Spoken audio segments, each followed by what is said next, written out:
Hello, welcome to RPG Hunt. We have something really cool. RPG Hunt. We have something really cool. RPG Hunt. We have something really cool. Hold on, I have. Hold on, I have. One second. I have some. One second. I have some. One second. I have some. Feedback. I have some. Just give me 1 second. Feedback. Stories. Just give me 1 second. Feedback. Stories. Oh god. Just give me 1 second. Feedback. Stories. Oh god. Just give me 1 second. Feedback. Stories. Oh god. Just give me 1 second. Feedback. Stories. Oh god. Just give me 1 second. Feedback. Stories. Oh god. Just give me 1 second. Feedback. Please stand by while we solve our technical difficulty. Solve our technical difficulty. Yeah, I mute the. So guys, you're not gonna hear anything right now because I'm muting it. So you don't. I hear it, but.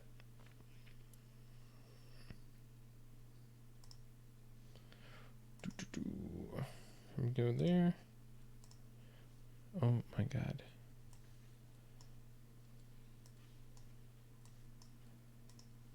Can't find the window. There it is. I think that's it. Hello, hello. Okay, test. Test done. Test done. Okay. Technical difficulties. Okay. All right, sorry about that, guys. Test done and fixed. Which can happen. So yeah, we were getting some feedback onto there. I got that fixed. All right, so welcome to RPG Hunt. We're going to be doing something very unique tonight. It is called The Tales of a Lone Adventurer. Now, this adventure is meant to be played by yourself. But for the tales for tonight, what we're going to do is we're going to run it, and I'm just going to be the narrator. And as Tim here, hey Tim, hey. is going to be the player that's going to be able to enjoy into the play, and make some of the choices and things like that. Think of it as an adventure book, but for all you out there that are looking for a game you can play, but you can't find any players, you want to have that D&D feel, all you need to do is get this one. It's on Dungeon Masters Guild. It's for free.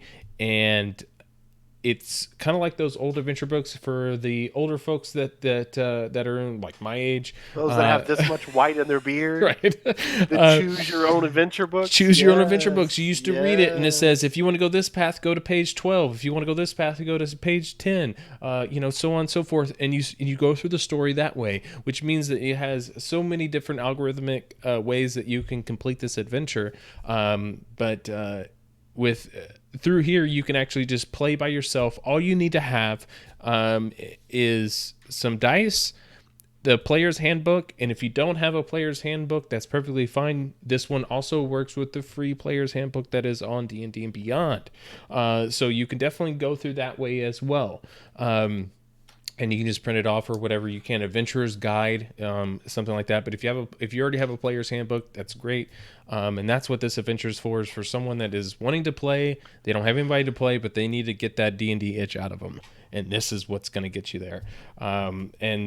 This is made by Lord Farragon. I think I'm saying his name correctly. But Lord Farragon. And I just want to give I've only read the first couple things, and then I stopped and said I wanted to make sure that this is not only new for my player but new for me as well, and so this is going to be very exciting to see what's going to happen. I'm very curious on how he's going to handle it. And so as normal, what we're going to do through here is he's going to have the 2-hour time limit on there. We might extend it a little bit more just depending on how he's feeling, or he might have already died long before that and this could be a short stream, but we'll see what happens. So it's gonna kill me. So through here it's very very simple. Survive or die. I mean that's it.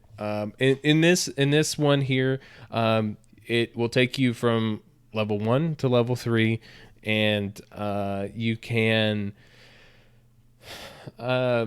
I guess the easiest way to say it is you can level up as you go if you choose to do that. I might do that, and I can show you all how easy that is in Fantasy Grounds as well. Normally we'll have Science Scrape with us tonight, But a couple of technical difficulties. There's no sound tonight, but there's really not much here, and it's going to be hard to switch through a lot of different types of sounds and things like that, depending, because I don't know where he's going to go. And so I didn't set up 2,000 different sound bites for depending on which area he's at, kind of thing, or what's going on.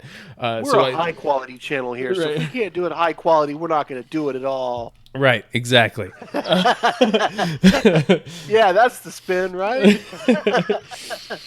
And so through that process, but yeah, through this is we're gonna dive into it.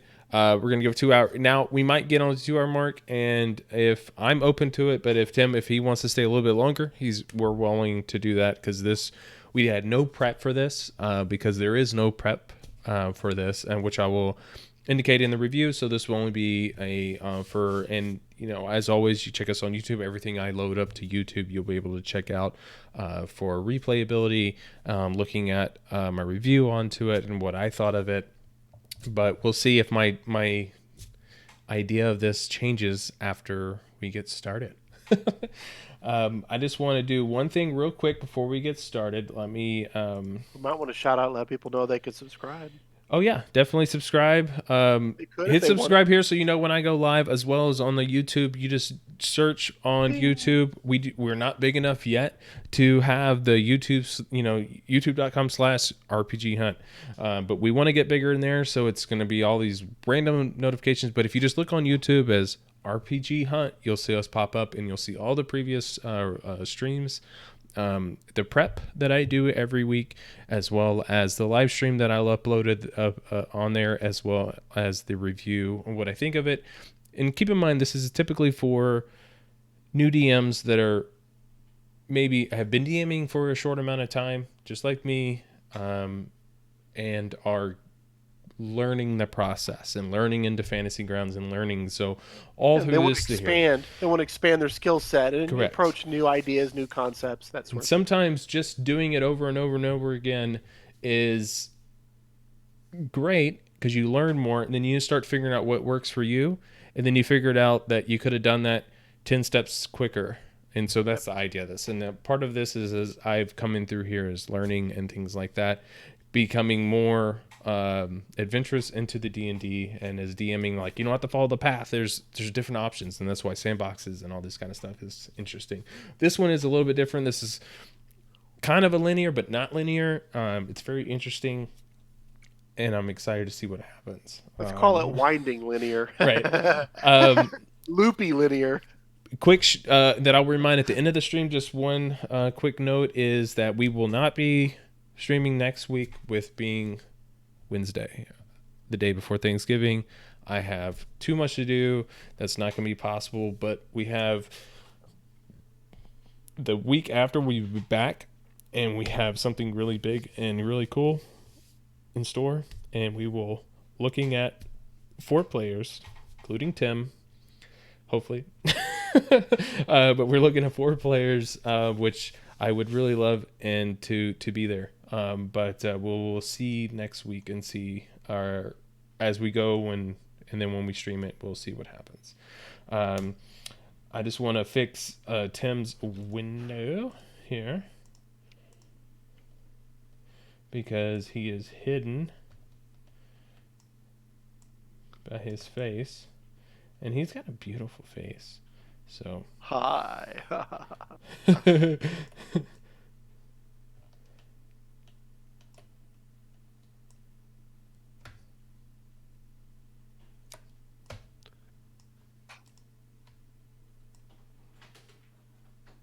All right, there we go. Does that help a little? It did help a little. All righty. Have you seen Michael? Yeah, he was outside. Okay, that'll work there. Be good enough. All righty. Oh, let me expand you a little bit there, and expand you there. If Tim, actually, if you could raise your, can it tilt it up a little bit more to your? Yeah, I can a little bit more. Better. Yeah, there we go. Now your top of your head isn't hidden by your nameplate. Well, I kind of shortened it a little because I didn't want to show that fire alarm there, but that's okay. Keep it safe, kids. Don't have a smoke detector. They can't You'll see die. it with your tag and everything else that I have above you with my screen. So they can't see any. There we go. Now they can see it. Oh, now they can. Alrighty. All right. So we're gonna start it here and then see where it goes. All right, here we go. Let's get to that introduction. So you already have. He does have a blank sheet of paper as well as a player's handbook for a D&D. Just to reiterate the things you need.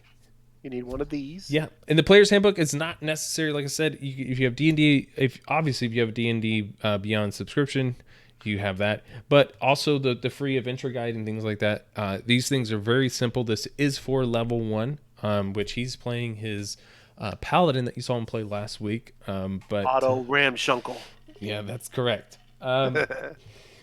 Alrighty, so here we go. After a long and easy work of escorting a carriage from Waterdeep to Longsaddle, you receive your payment and find yourself 20 gold richer. And with lots of free time, you have been about a month traveling. Twice you and some hired guards scared off some bands of thieves without having to engage in combat.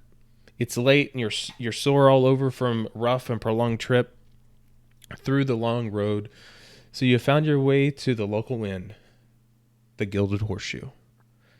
Inside you find it to be about half full, but very quiet for a renowned town. Nevertheless, the smell of some delicious cooking sausages have brought to the fair table on the left brought to the table onto your left catches your attention. So, here's the first option. So as you walk into this inn, you have an option. What would you like to do? You could wish to sit and ask the waitress for a meal. You can ask for a room directly if you would like, or maybe even try to perform to maybe gather some extra coins by either telling a tale of your adventures or maybe singing a song. I don't know. It's up to you. You don't have to be a bard to be able to do that, just so you know. It's whatever you want to do. So, Otto, being road weary from the road, but also having missed out on warm meals for so long now, decides to go out and ask the waitress for a plate of what he's having there and a nice tall mug of cold ale. Oh, she's sleeping. Okay, sorry. Okay. All right. So she direction she's you at a regular table, and this beautiful waitress gets you to the table. Sorry. And she looks at your tattered clothes, then offers you a mug of ale, which you take for 5 copper pieces, and some bread with cheese for 5 copper more. You hesitate, but the hunger gets the best of you. And putting the single gold coin on top of the table, you ask for sausages. Her eyes go wide for a moment. And she takes the coin, saying that she'll be right back.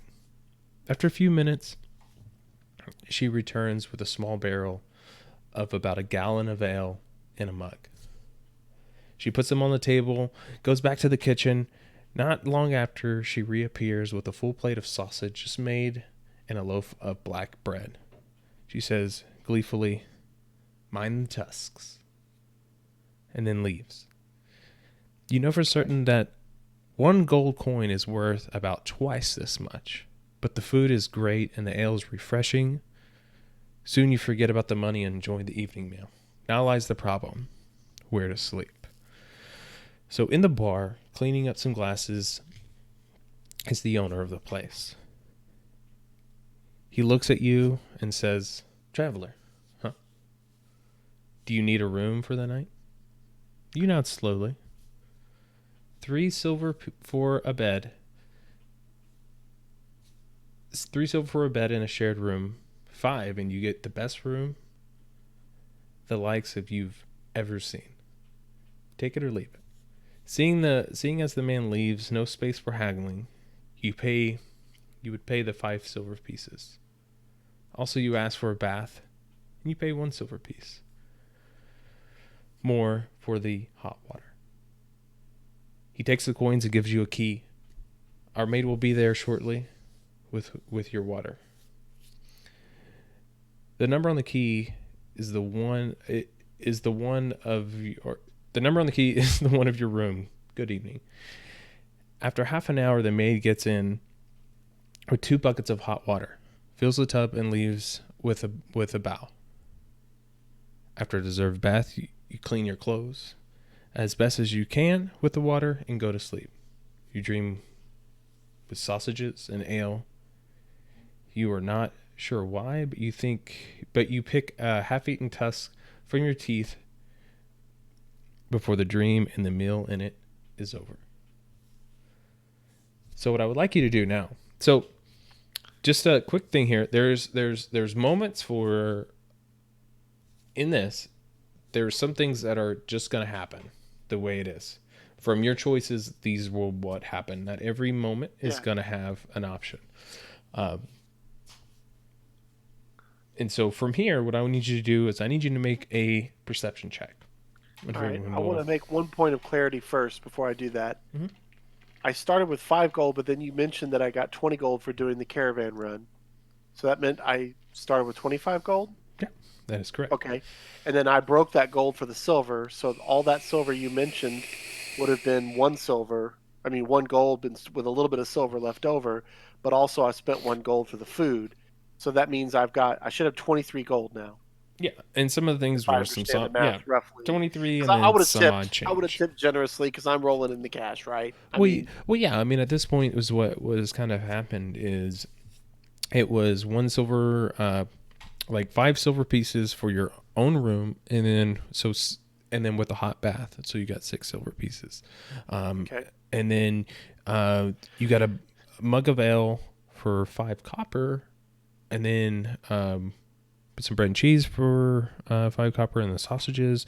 And so, like, you haven't even, and that's why. So all the food you just dropped a gold on the table. So that would have been like 2 gold combined, probably roughly for all services combined was what I was thinking. Yeah. So you would have 23 gold pieces and 4 silver pieces left over. Okay. At this point, I tipped 10 the silver extra pieces silver. equal 1 gold. Yeah, exactly. So, I tipped the extra silver for the service and everything as she's leaving. Okay. So that it's just a straight 2 gold completely. I want to kind of be known as magnanimous here. Okay. You said a perception check? Yeah, give me a perception check if you would, please. Nat 20. Nat 20. Okay. So as y'all can see here, since he succeeded on that roll, we move to the next one. If he failed, it'd be to the other one. So we're going to do this one. So you wake up to the sounds of claws on the floor and many small squeaks. You have just enough time to grab what you need to defend yourself before facing some small animals trying to bite your toes off. So what you do is you grab your weapon of choice, or you're not a spellcaster, so you would be your spellcasting focus. You neither have your armor nor shield if you carry one. So you don't have time to put those on. So they do not count towards your AC for this combat, but you can expend a bonus action to retrieve any one item and one action to put on a shield. So you can since you got a 20, you can grab your weapon. You do not have your shield yet. Okay, I would snatch up a javelin because, it's got reach, I think, more than this longsword. Okay. I think is a better tool for, like, vermin extinguishing. So what happens is, since you have, that was, with that perception, you were able to wake up before these things. And remember, and so small animals trying to bite your toes off. So they're actually at the foot of your bed. Okay. And so, do you sure you want to stick with the javelin? They're Yeah, in because melee range of you. yeah, I mean they are in melee range, but well, yeah, it has reach, but what's the damage difference? Hang on one second. So it's D6 versus D8, slashing versus piercing. It's up to you. Yeah, more damage is better. I guess I'll snatch my longsword up from my side, snatch it out of the scabbard and Yeah, slice. it's a one-handed longsword. Yep. And so, 5 rats are in the room. Okay. And that is Player Handbook, page 309. And what we're going to do is we're going to roll initiative Okay. and engage in combat. All the rats are going to try to attack you. Okay, since I don't have my shield, I'm going to use the versatile capabilities of the longsword to do D10 damage instead of D8 plus 2. Okay. I can two-hand it. So if you were playing this by yourself, as well as you would grab your player's handbook, you'd go to page 309, so you know the stats of the rats. Oh yeah, you said 309, you said? 309. Which what we're going to do in here, since I'm kind of being his narrator of the story we're doing here, as all DMs are, we're going to just I just pulled back here and I have the combat. Right there, rat. Yeah. And so what I'm going to do very simply is 5 rats come up. And you're just going to go ahead and roll, give me initiative roll if you would, please, sir. Will do. And all I'm going to do here, you can't see it on the screen. There we go. I'm just going to type in rats. You're not going to believe this. That's a crit. So you're definitely going to go natural first. 20. Yeah. 21. Because I get +1 on initiative. There we go. Yeah. Yeah, I mean you're going first. And so you'll just pull it from the monster manual. Boom. Oh, sorry. That was swarm of rats. I hope it's not a swarm of rats. That's much rougher.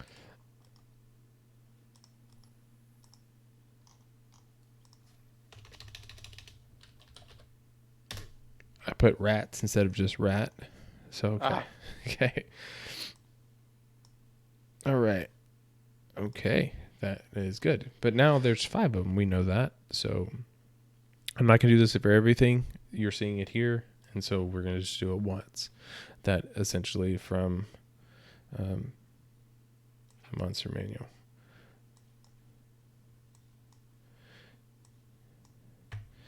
And Big Dog over here, PC,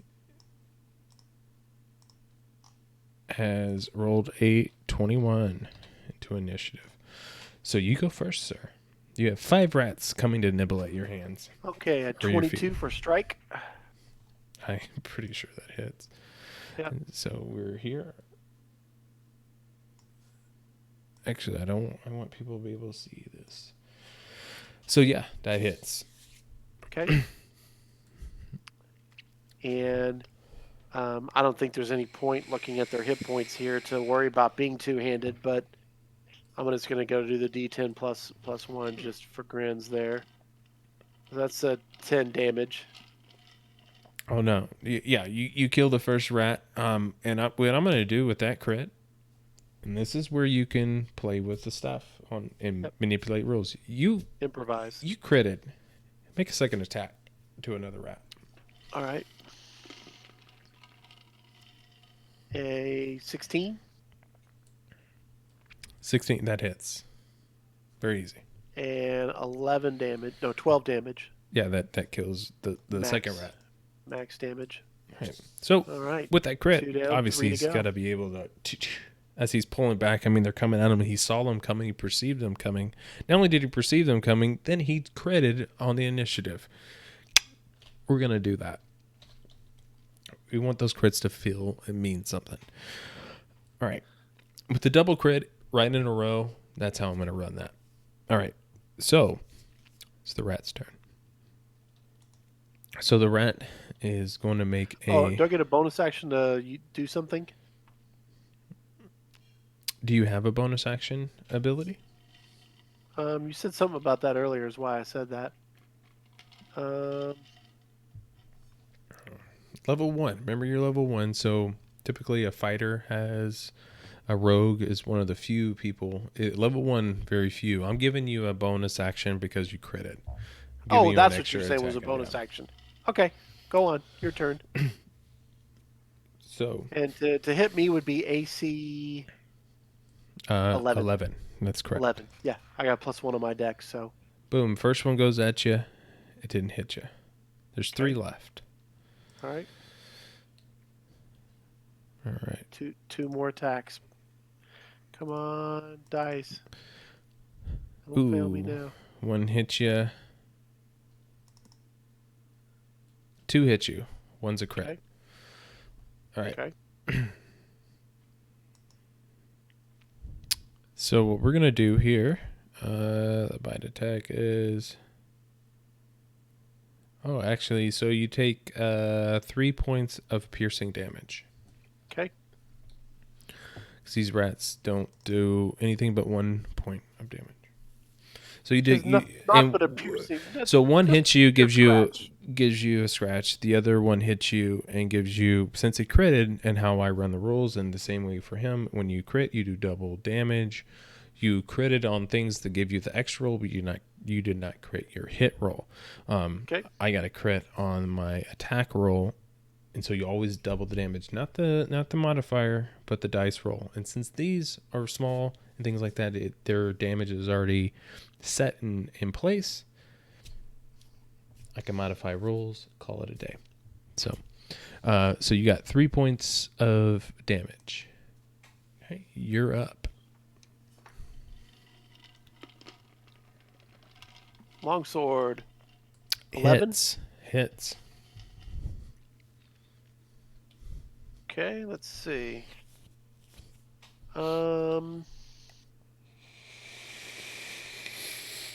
Since I didn't crit this time, I don't have another action anyway, so I'm gonna still go for the two-handed. And it's a 7 damage. Yeah, that rat is dead. Okay. And their turn. So it's 2 rats that are left. They attempt to scurry away. Would you like to get an opportunity attack on one of them? Yes. Okay. So go ahead and make an attack roll. Hits. 15.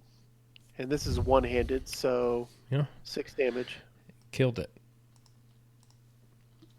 But one kind of scurries off. And give me a perception roll if you would, please.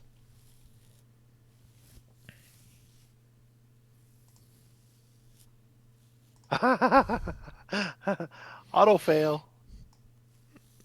I'm too busy worrying about my wound to make sure it's not infected. So you see this rat scurry off into a corner, into the shadow, and it disappears from your line of sight. Okay. I go ahead and take there's always like a little bowl like with a carafe of water, for like washing your face or whatever. I take that and like a washcloth and wash my foot real carefully and make sure, doesn't look bad, make sure it's clean or whatever. Maybe wrap it with an old shirt, fold it up, to make sure it's good. As you check your feet, there's nothing on there, but on your shins, you see some scratch marks, but nothing that is of issue with any type of infection or anything to worry about other than like some simple scratches, deep cuts, but cleanliness is next to godliness. That's correct. So, yeah, just kidding. So, and then I'm going to, I ain't sleeping at this point. Put all my gear on, get everything ready, as if I'm getting ready to leave. I mean, I'm not necessarily ready to leave yet, but I'm going to get ready. Make sure I'm armed with one of my javelins, and let's go investigate the source of these rats here. What respectable inn would be letting rats roam freely about the place? And I assume it's the wee hours of the morning, right? Yeah. So how this will work from here? So I'll let you investigate the room that you're in, where you saw the rat scurry off into a corner. And this you have a candle sitting by your bed. Okay. I'll let you go investigate to see. You saw it run off into a shadow. It's not a big room. It's a nice room, but not a big room, obviously. You saw where it scurried. You killed one, and you saw it kind of scurry off. So I'll give me a perception check. On one more. Okay. Holy freak, holies!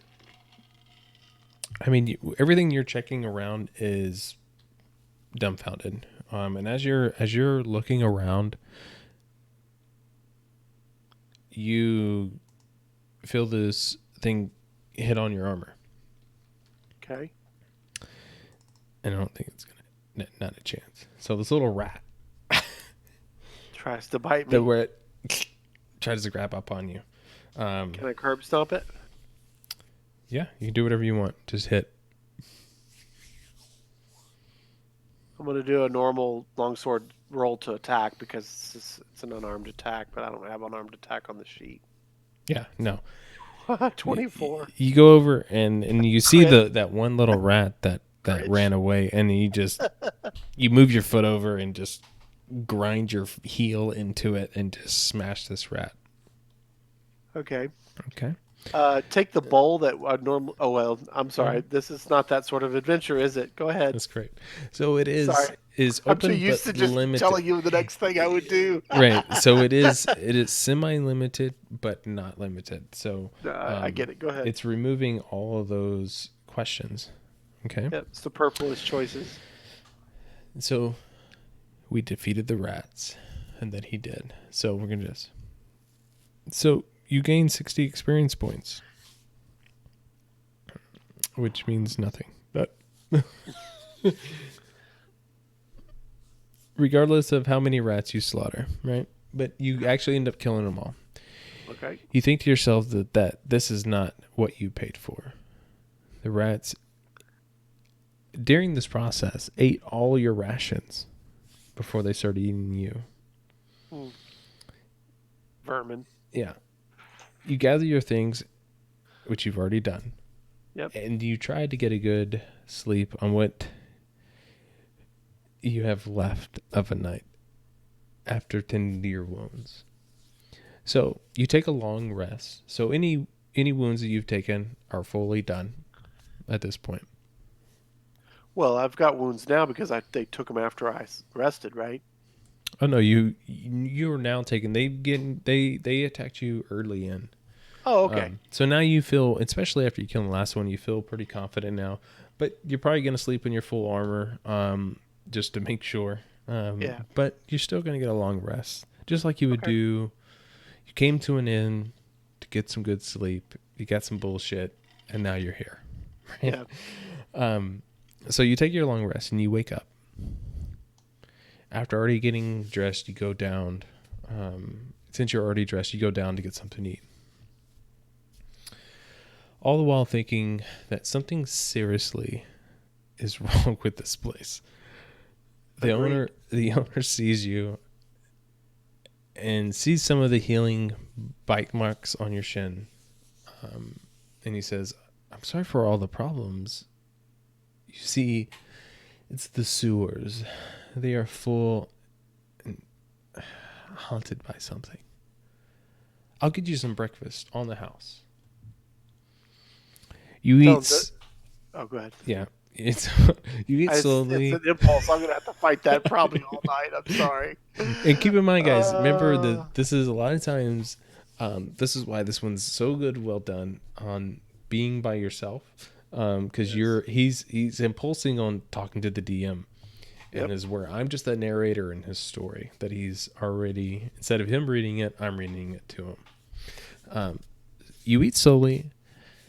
Not really feeling that this is the rest you wanted, but it's better than the road that you've seen. When you finish washing some eggs and bread with lots of ale, you feel a lot better. The owner comes to fetch the dishes. There are no waitresses nor maids around. He's about to leave when he turns and says, "You're an adventurer, are you not?" You nod. "I think I have a job for you. What do you say?" So you can accept or refuse. Accept. Okay. Accept it.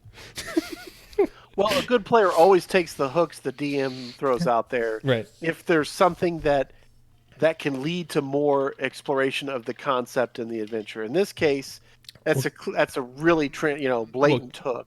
Keep in Right? mind, So that you do have the option to refuse, and no, you there are totally do. hooks to that too. Yeah, I'm sure there are, but you know what I'm saying. I mean, it's that usually leads to interesting outcomes. Is to try to play along when you can, if it's not Yeah. like antithetical to what your character would Doesn't do. mean you have to accept what he does. You True. just say you're an adventurer. So, But no, this sounds good. I mean, they took a little scratch out of me. Time to go curb stomp some rats. yeah. So Play whack-a-mole. he looks at you. He looks at you and says, "It's been a lot of rats attacks lately. There's something in the sewers. I tell you, I've seen it." That's a long green tail, and scares the rats away. It feeds on anything it finds. The guys at the ivory tower don't want to mess with it. I don't think they really care. Anyway, would you look out? I'll give you 5 gold pieces to go in there, slay as many rats as possible, and check out this creature. I'll throw another 3 gold pieces if you slay it. So that's 8 gold pieces. 5 to investigate this tower. 3 on top if you kill this green-tailed one. What do you say? Are we at a binary decision here? So you have an option. So you can accept it. You can push for some more coin if you would like, with some rolls. Or maybe even push for more information.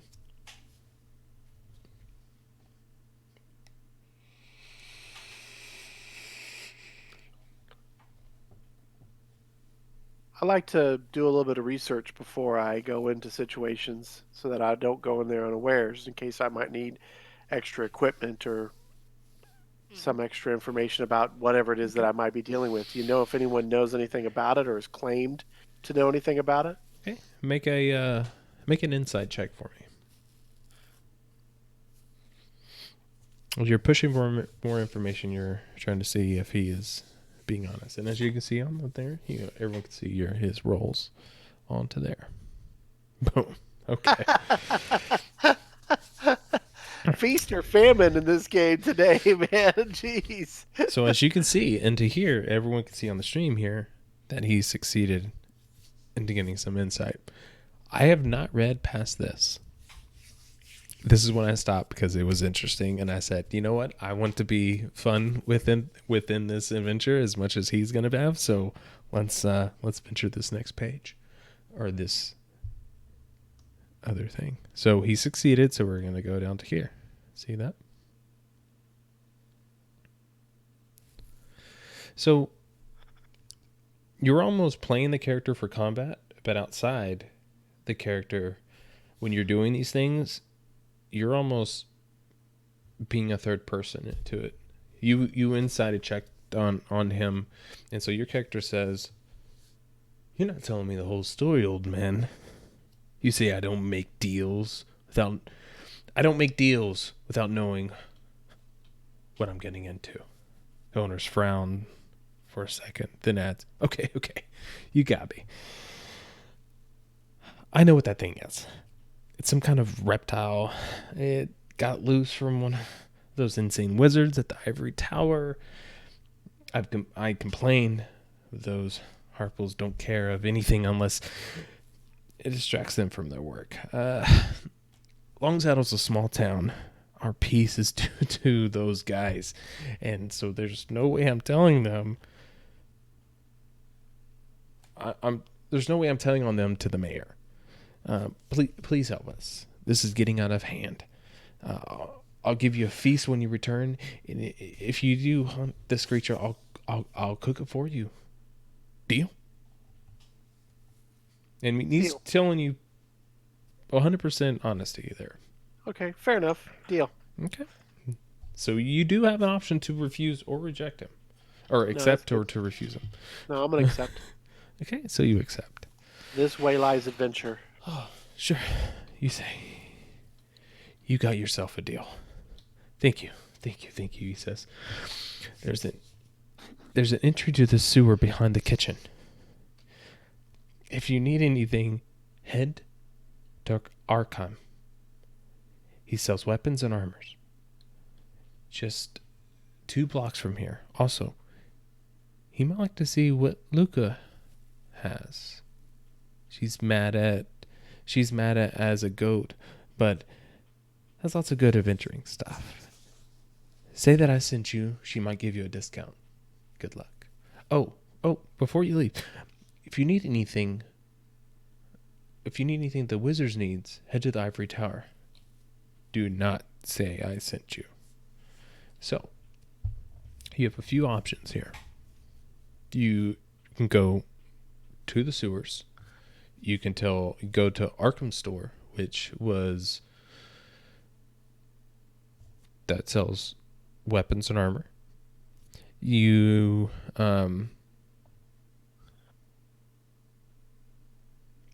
you can go to the magic store, the Luca store.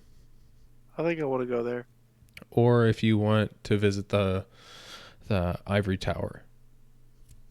So you have the sewers, weapons and armory, Luca for oddities, magic item store. Okay.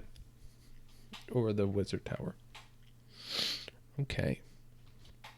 So you head to Luca. So we're gonna skip all that bullshit.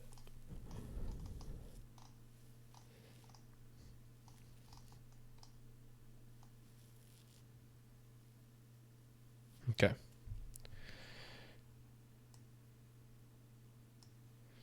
How you feeling right now? It's interesting so far. Okay. It reminds me of those hybrid choose your owns that they had come out with. I don't know if you'd ever played any of those. Mm-mm. So, well, you're a little younger than me, maybe. I don't know. But at once upon a time, you had D&D books, and then you had other systems that started to come out. But in between that, there was this big push for choose your own adventures. But then those, like, they couldn't come out with them fast enough, right? So people would start starting other variations on it, and some of them would do like this very scenario where they'd give you, say, go get a piece of notebook paper that had Right. lines on it, and then write this and this down. It's like 3 or 4 things, Mhm. 5 things, whatever, not much, and then you would go through the book and it would say it's affected you in this way. So it was kind of like a hybrid between a true RPG and a choose your own, because in the choose your own you didn't really have like hit points, or nothing really happened to you. It's like you either died, some of the early ones I remember, you like encountering a water weird, and Right. if you encountered that, you just died. Like that was just, you die. There's no way to get around it. So it's kind of reminds me of that feeling. Okay. It's All pretty right. cool. So after walking around and asking the locals, you arrive at a warehouse where Luca's oddity is written with a terrible handwriting in a small heart, and a anatomical heart is drawn with great precision. As soon as you push the door open, a bell rings far inside. It's dark, but you can see the life in the yellow eyes looking back at you as the last ring of the bell dies.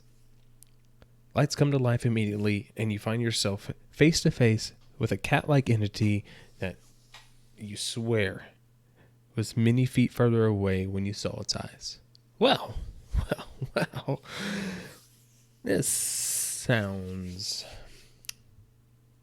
sorry. I like to usually prep all of this, but I can't. Sorry. The sound slowly drifts to a purr before she continues.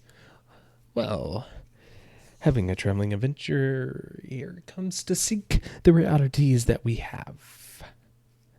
You begin, but she shushes you. It must be faith that brought you. Or many thanks, Cat Lord. Come. We must not linger. She takes your hand and guides you through the room, avoiding piles of gadgets unknown to you. Here, you will need this. She then puts a small pouch filled with something a lot like sand. And this. Also a small vial that appears empty. And then this. Finally, she puts 2 leather gloves with many scratches on it. You put on the gloves and throw the shimmering death to its mouth. You question the shimmering. The thing in your hand. Remember, put the gloves, then throw the shimmering death. You know, when it's done, you collect its blood with the vial. We will know it's fake. You nod again. After an awkward silence, she asks, any questions? So, first, you need to write down the shimmering death. This is where the piece of paper works really well. Shimmering death, an empty vial, and a pair of leather gloves in your inventory. So, she just asked you any questions. You have 3 different things you can do. You can either ask her what the hell just happened. You can ask her, what are you? Or no, you're good. I'm good. Okay. All right. So, what are you waiting for? She then signals you to leave. So, you have an option. You can head to the sewers if you would like. You can go to the Arkham store if you want. That was with the weapons and armor. Or head to the Ivory Tower. Let's go to the weapons and armor just to see what they're going to offer. Okay. I don't think I need anything, but it never hurts to look. Okay. So as you head back about two blocks up from as you head back, and you get about what you can see is the inn that is about 2 blocks away. Inside is a young man is taking inventory. As you walk in, he makes a bow and say with a well-practiced courtesy, "Welcome to the Long Saddled Store for wonderful wares and useful items for travelers and adventurers. I'm Arkham, the owner. If there's anything you need at all, please ask. You now know why they just call it Arkham Store. So, what you can do here is he sells normal adventuring gear, which is found in the player's handbook at page 150 at the noted price. He also has a few weapons, so check Appendix A for more information in Arkham Store. It does not sell armor nor weapons, only ammunition and adventuring gear. So anything on the adventuring gear list? Anything on the adventuring gear list. After you're done, what do you do? And then we'll wait till you're done. While you're looking through there real quick, I'm going to go to the bathroom. All right. Real quick.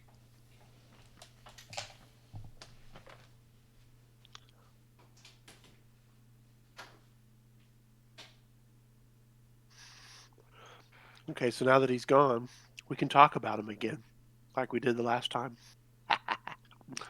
Evidently, he didn't catch me last time saying these weird things about him. This time I'm going to point out, look on his feed, look at the things on his walls. Very, very interesting, aren't they?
Okay.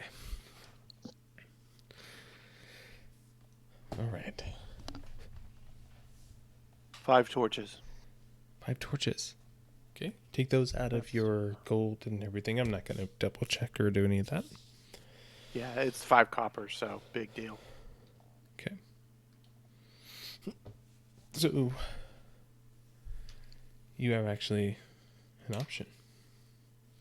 So you get your 5 torches, and you can head to the ivory tower. You can head back to Lucas if you would like. Or No, I'm gonna go to the ivory tower. Okay. Pays to do your research, I think. Okay. All right.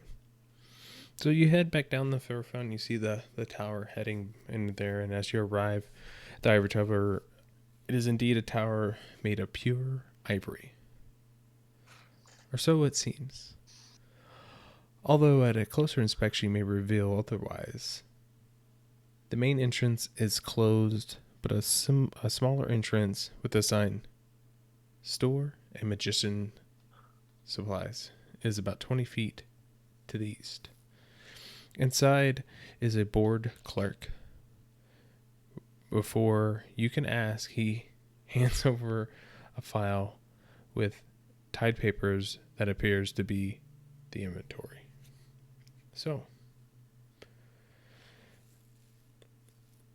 the store sells Spellcasting Focus, which is on Player's Handbook 150, and items necessary for 2 transcon spells, which is specified on Player's Handbook 114. You can also check for Appendix B for more information. So,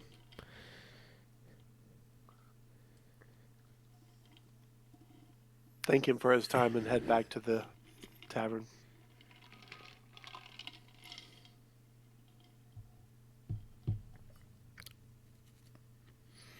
so do you have a white agate?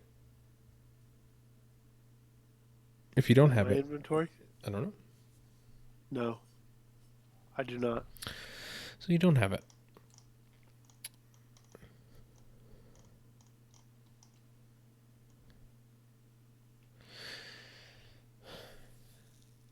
As you finish your shopping, you leave the ivory tower. But you hear a voice in your head. Hail, adventurer. Is it true that you are planning to go beneath the city? You look around, but you don't see anyone close. Don't look at me. I'm talking to you through a spell. I'm passing as a simple villager. You nod. I need a great favor. And you just spare the life of the giant reptile that lives in the sewers. At least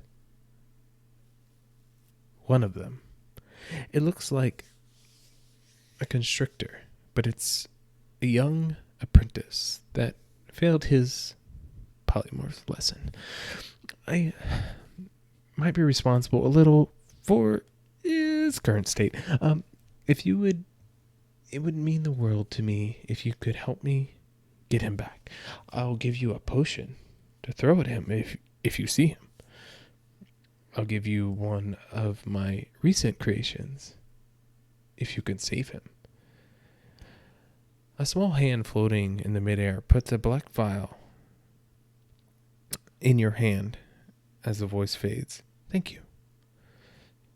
Still wondering about what just happened, you continue walking and put the potion in your satchel. So write down a dark potion.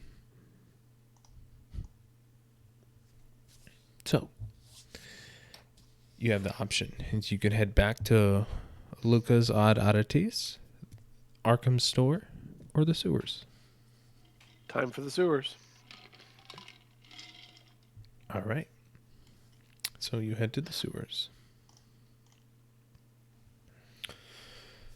So you head down to the sewer entrance.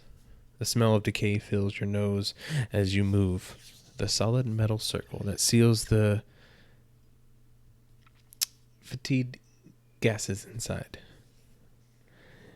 You descend the ladder step by step, wondering just what did you deserve everything that has transpired. After about 2 minutes, you reach the bottom. The sewers are buried deep under the city, far from anyone who may hear if you yell for help if needed. Feces float in the slow current 2 feet from you. You have just enough room to walk. The air is toxic. You can hear small claws all around you, but you can't see a single rat. You take the last breath of somewhat fresh air that makes its way down as you make your way down the tunnel you just came through and start walking. So, note, you go ahead and get a 50 experience.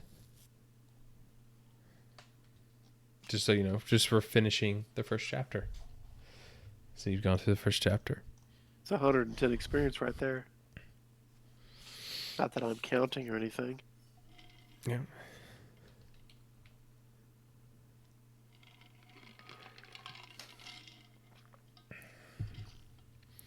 So,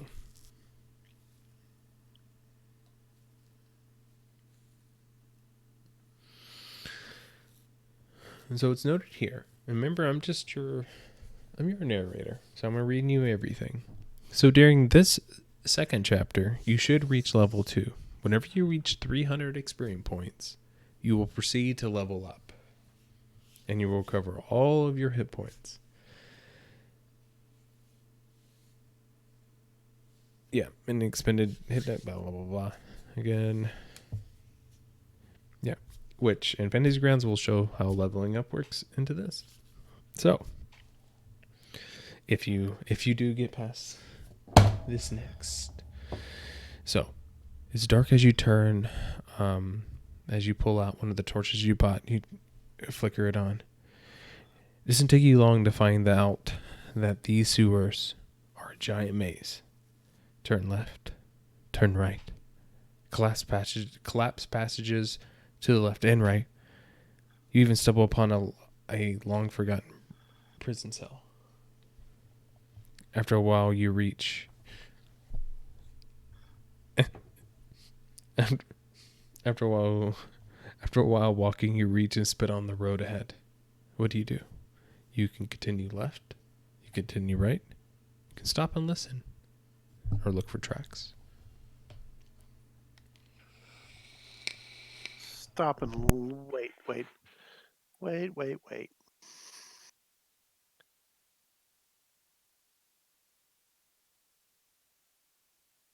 Survival includes tracking. Yes. Look for tracks. Okay, go ahead and give me a survival check, please. 13. Ooh, just enough what you need. All right. So, survival check. So, I will... okay. There's a lot of filth on the ground, muddy and slimy. But your trained eyes discern about 4 tracks of small feet going right. A large trail, as if something was dragged to the left. And very odd footsteps among visible going right. So the What do big you thing do? goes left. The So- big track goes left. Yeah, you can choose to go left or right. I'm going to follow that because that's probably our lizard with the green tail thing. All right, so that the sounds like large that to trail me. was dragged to the left. So yeah, so you're gonna go left. Yes. Okay. The path to the left is. Hold on. Oh. Okay. Let's see what he's doing. The path to the left it is. You fall about 90 feet and you stop just at the edge of the path. Only an inch forward, the old stones and dust turn to gushing water running and splashing down to your right. That's the end of this easy road. Far away you can see a little light, but can't make the details from this far away. Do you risk it? So you can swim for it, or you can head back. Head back. All right. There's baby Ruths in the water. So you go, oh, nope. I ain't swimming in that. So you go, nope, No, I'm no, heading no. back. Unless I don't have a choice. No, it's okay. You do have a choice. Uh, All right, so you head back and you follow the path to the right, which you came left, so it would be to your right, backwards. You find a few dead ends without so much as a sight of anything, either dangerous or valuable, until you reach another crossroad. What do? You go left, forward, or right. Or you can stop to listen or look for tracks again. look for tracks. Yeah. 16. Okay. All right. I just want to say this is fucking amazing. I love this shit. So you look for survival. Succeeded. Go here. Okay. You inspect the floor and find clear tracks of rats going straight ahead. I don't know the word.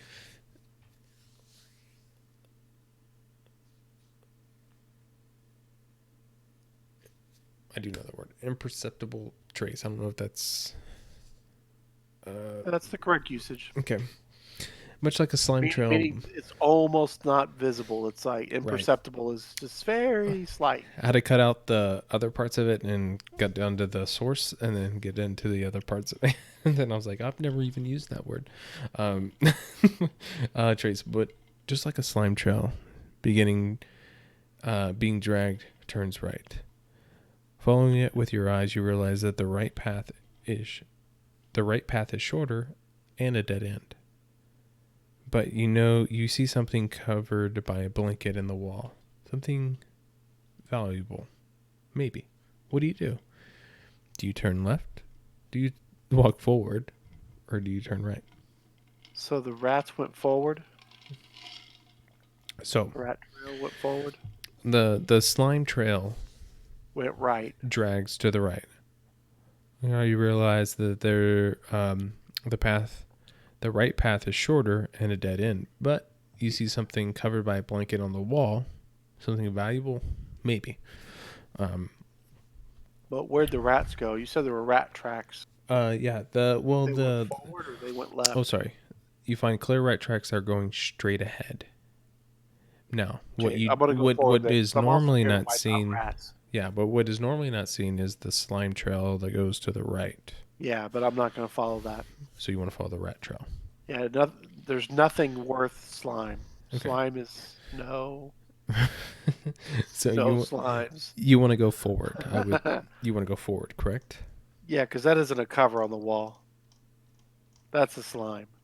Okay. I'm not a dummy.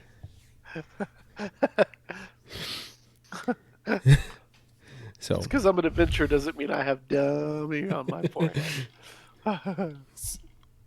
So forward, because I'm also here to kill rats, right? yeah. So yeah. At the end of the day. So you go towards the rug that is hanging on the wall. no, because that's to the right. No, right.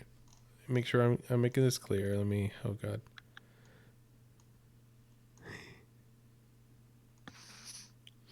So, you inspect the floor and find clear tracks of rats going straight, which is forward.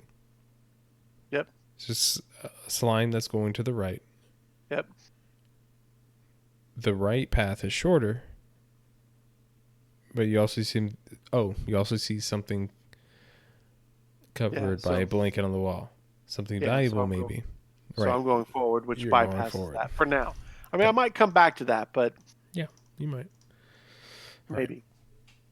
Yeah, it was calculating differently in my mind. So, all right. All good. So as you push forward, you hear the rumor, the murmur of water getting close. Okay. But it's just that, a murmur. Finally, you see a small stream running. It's crystal clear, but you do not let yourself get tricked by its appearance. It's probably for some fountain. A flashback of a younger you being inside the fountain near your home is vivid in your mind as you smile. There's always a happy memory from your youth, even if it's in an unimportant, silly and useless way. Then you hear it. Scratches. You turn, no more than 40 feet away, just as the edge of the circle of light created by your torch. You see them, 5 rats, feasting on what looks like a relatively fresh body. A nose twitch, and a single rat turns to you. Snare squeaks. And all 4 rats are intently staring at you. What do you do? So, do you have a wand of fireball? No. Okay. So you do not have a wand of fireball. So we will do this. All right.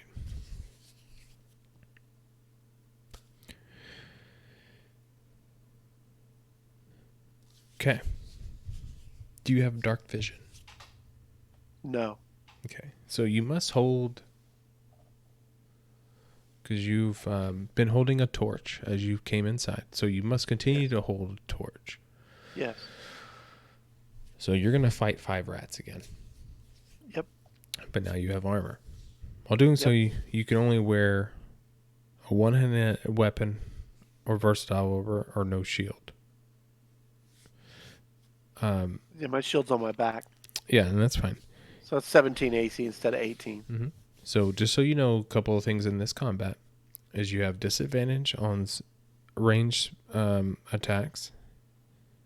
Oh, wait, actually, spell ranged attacks that have semantic components, which you're not a problem with that. Yeah. You can throw the torch to the ground and fight normally, but it goes out after 2 turns.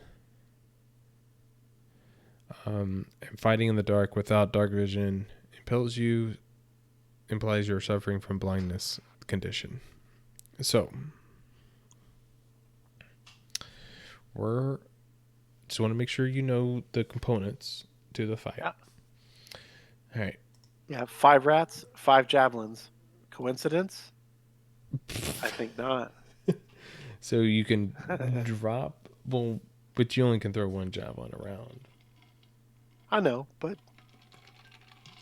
you didn't say they're like all running up ons. They're torn between looking at me and looking at a body that they've been chewing on, right? Well, no, they're chewing on the body. They're not torn. They see you as a fresh something, and they all turn and look at you. So this is where we roll initiative. I just wanted to make sure that we understood the rules before we got into it. Oh, I thought they were still on the body, so I'd get 1 freebie, but okay. Oh, no. Y'all see, there's no surprise round. Y'all see each other. 13 for initiative.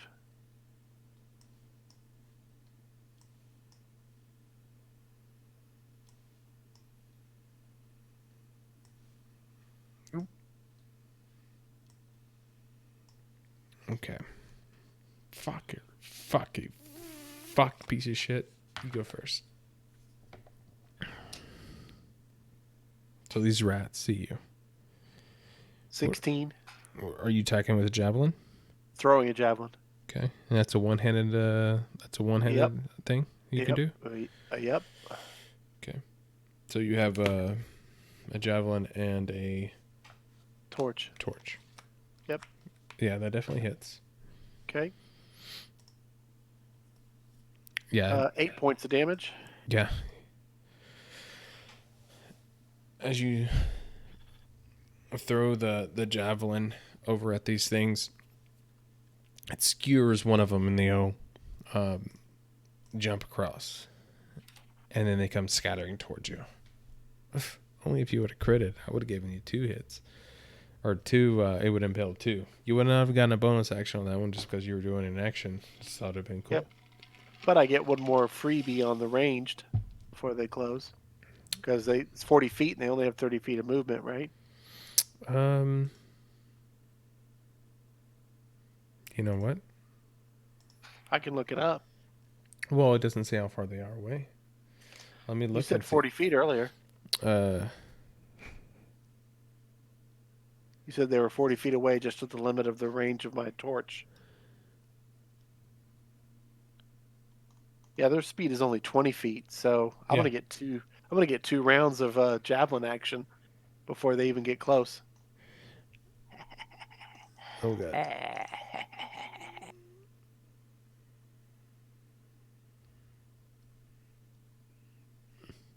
Uh, oh my god! It is not. What page was I on before I went to here? It says in the description that it was right at the edge of my Oh, if light. So you even don't if have it one, doesn't okay. say, yeah, even if it doesn't say 40 feet, a torch is actually 40 because it's 20 No, feet of bright light and 20 feet of dim light. I mean, no you know, more than 40 fine. feet away. Okay. Just the edge of the circle of light All right. So I created get by 2 your free torch. shots. You see them, 5 rats. So no more than 40. So let's say they're 40 feet away. All right. Let's say they're 35 feet away. So no more. So you see them. Okay, 5 rats. Okay. So yeah, you hit one. They move up. So here's the fun part. So they move up. They're Trying to close. So they're trying to close. So if y'all are worried what's going on here, so right, 20 feet of movement. So they move. All 4 of these move. The 4 remaining move 20 feet up. Okay. And your go. And a nat 20. So you. Let's see what that stacking damage looks like. 7 points of damage only, unfortunately. So no, it would have been the 3 would have been the higher one. So it would have been 3. Well, but it did that on its own. 6. I don't Yeah, I know. know. I don't know why it did. It always does the fantasy critical grounds. roll. So Yeah. the way I do criticals is You like to double instead of rolling the extra die. correct. I like to do a home Okay. brew. So even if it does it off here, I take the highest die and multiply it by 2 and then add your modifier. So it would have been 8 points of damage. 8 points of damage, yeah. Which is perfectly fine. But the part of this is it's a critical. And so as you see them approaching, you threw one, you killed it, and then you grab another javelin, and then you see them all running towards you, and you throw them, and right when you threw it, as your keen eye was just like, I'm going to focus and throw. And as you throw and you hit the first one, and then a second one moves just right in its place because they, as you see, usually with rats, as they scurry about, they kind of move across from each other. But as you throw it and you hit the first one, there's another one that runs right behind it. And skewer, you kill 2 of them. Just like I said, if you were to crit, I'll give you a skewer too. Awesome. 2 for. So that's 2 left. Yeah. And so now it's melee. Yeah. So as the other the other 2 rats kind of push off from each other and move up finally toward you or at you, and they make an attack like they're gonna fucking hit you. 17 AC, baby. Oh yeah. All right. Glad I chose that pally. Mm-hmm. They can still hit though. Dice are not always my friend. Yep. Count on them. Best laid plans. 16. And all that. That's a miss. And a 9. And that's a miss. 9. All right. So 9. Okay, so now that we're that close up, there's no point in messing with javelin. So I draw my long sword. And Wait a minute. Swipe. Wait a minute. Oh. You're counting your shield on your AC, no, are you not? No, my AC is 18, but it's 17 without a shield. Okay, I just wanted to make sure. I want to check. Yep. At least on the sheet it says 18, so I'm all shields only add plus. Shield. Yeah, shield only plus plus 1. plus yeah, 1. that's what I thought. So this is level 1 shield. So. Yep. All right, so longsword attack. Yep. One-handed, of course, in this case. Correct. And that's 11. Hits. And 3 points of damage. Yeah, and that. So you kill one of them. Another rat. That's 1 rat left. And so it's gonna. His turn. Make an attack towards you. Better roll good. Misses. So as it comes like still missing and chipping a tooth off And its 18? armor. Yeah, okay, it's dead. Jesus, you evil. And three points of damage. I'm a rat killer. Don't get in my way, rats. You're going down. So he diminishes all the rats. So How much experience is that? 0. This is 0. All right. So you defeated him. I gather up all my javelins, by the way.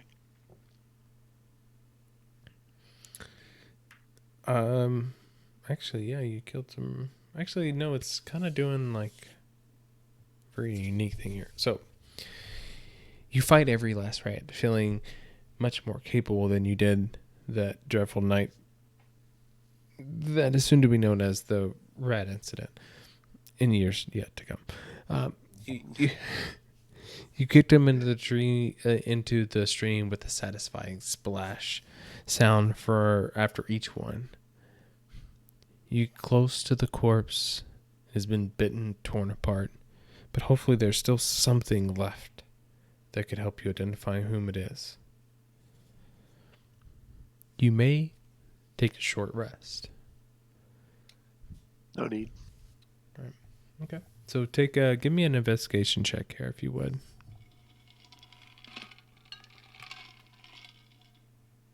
6. Okay. Poor Jane Doe. I You knew her look, not. but you can't find anything that could help you identify the victim. You leave the remains and cover them as best you can. Okay. Then continue onwards. All right. You continue your path until you begin to see a chamber illuminated by the sun. As you're taking note of this, a moving tail catches your eye. Halfway to the light source, something darted to the left. What do? Do you follow the tail or continue toward the light? Follow the tail. Follow the tail. All right.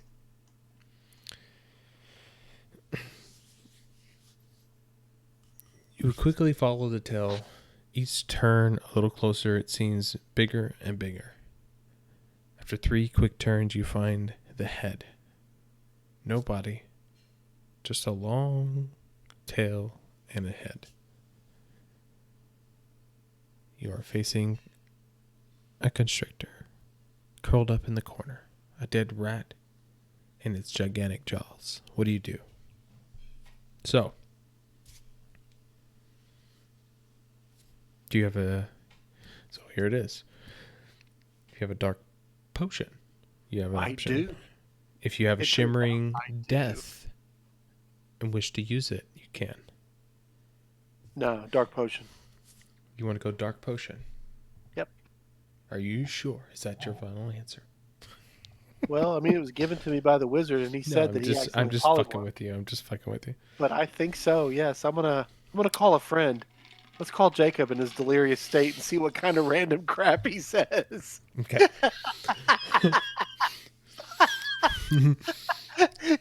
Can you imagine what he'd say if you did that to him? It's like, what are you doing?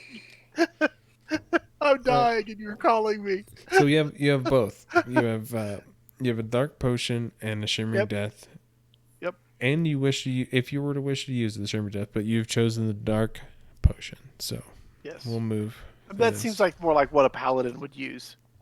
Shimmering death sounds like killing it, and it's a freaking polymorphed, acolyte or apprentice. It's not fair, man. It's not cool. Okay. Do that.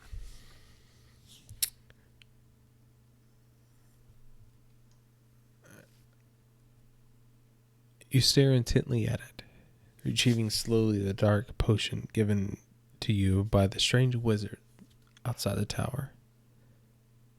This is definitely it. The constrictor does not move.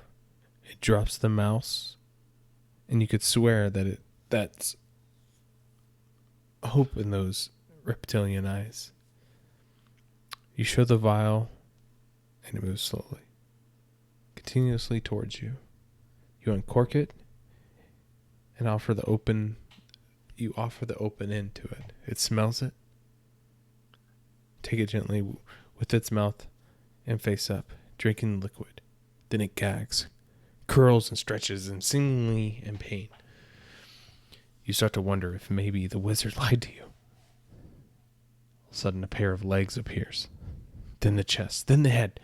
The constrictor is gone, transformed to a human shape, dressed in expensive clothing of the Harples. He faces you and gives you a hug, making you rather uncomfortable. He lets you go and say, "Thank you. It's been over a month since I was that. I've been eating rats. If I got too close to the tower, they definitely have tried killing me. Their most valuable disciple.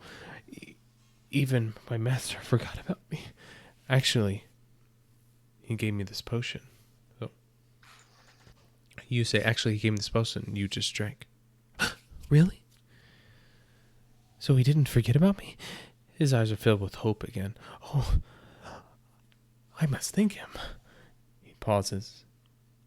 And you too. "Here, take this. Come to visit when you have the time."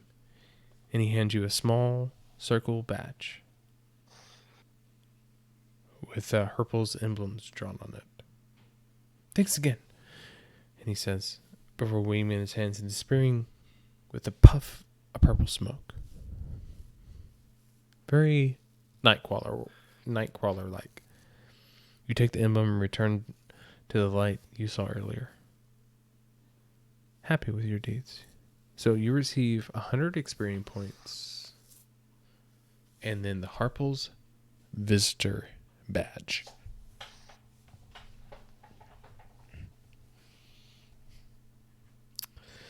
All right, so we'll head to 91.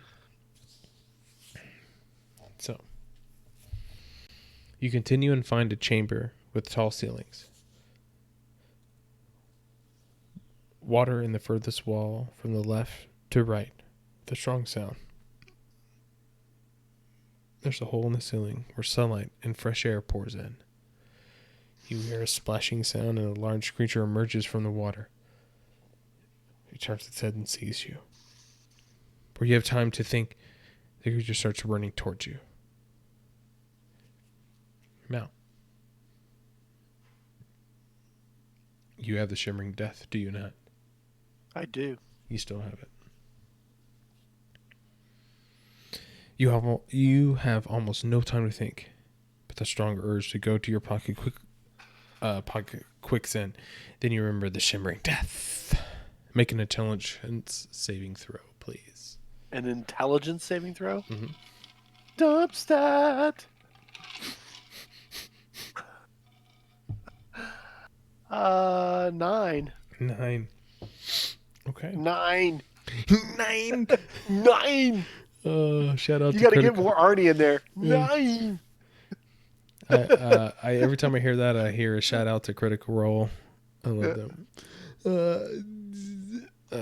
90. Oh god. Shit. 91. Okay. Yeah. And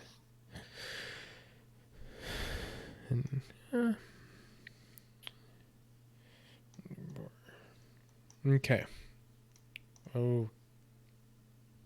Okay. All right. This is where it gets. You throw a handful of Shimmering Death right into the open mouth of this. Into the open mouth 2 feet away from you. The creature chokes. Immediately, a searing pain spreads from your hand to your elbow. And you receive...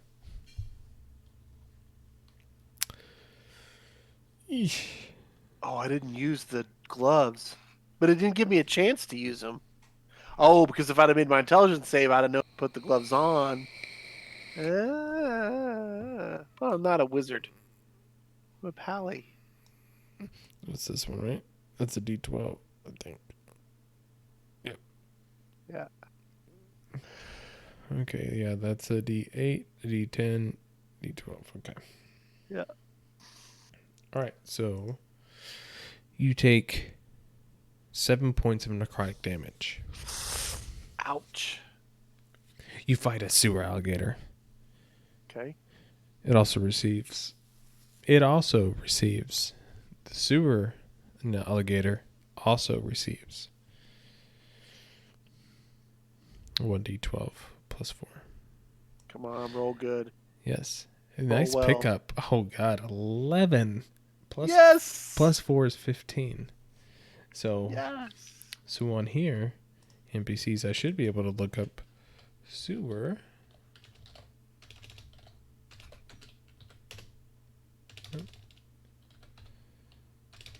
It might literally just be alligator, though. Well, this is supposed to be easy to find. Nope. No guarantees. All right, what is this thing? Oh, I actually have all the information here.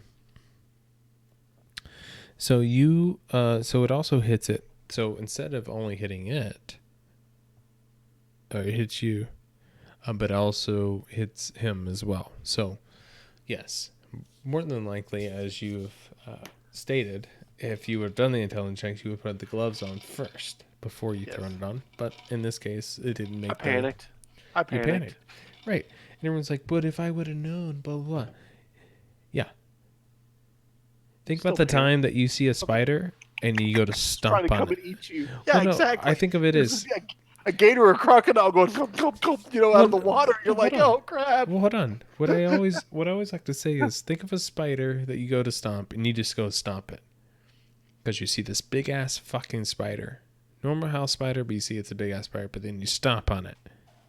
And then all the spider eggs fucking fly out because they had like 1,000 fucking baby spiders on it. Or you would have said, "Oh, I've seen that," and then you spray it accordingly with some death spray or something.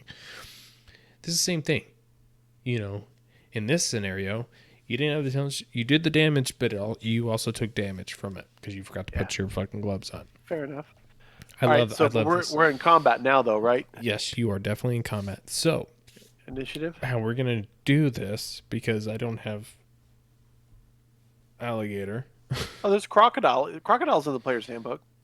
Crocodile, alligator are like just name differences. Really, they're virtually the same thing. You know what I'm gonna do? I have everything I need right here. D&D Beyond. Just so everyone. I mean, it has sewer alligator, and I just want to make sure I follow on the stream. I mean. If you're looking at the stream, so crocodile, ready?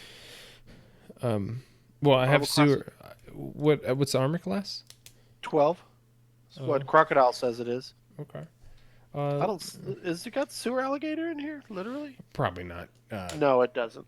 Is it a large beast on the crocodile? Crocodile is a large beast. How many hit points does it have? 19 hit points normally. It's 3d10 plus 3. Yeah, this one's a little bit of adjusted. That's fine. So what it's pulling up on to this is it gives you the roll that happened, and so that's what I want to follow on this scenario. Okay. All right. Which won't be like the rats. The rats are generic. This one is a little bit modified because it is a random roll onto it. Yeah. Which is fine. All you know is so what I'm going to do in this case, just like normal. Have you rolled initiative? Not yet. I will, though. Okay. Ready? Yeah. I just wanted to see my initiative roll. 20. Not a natural 20, but a 20. Okay.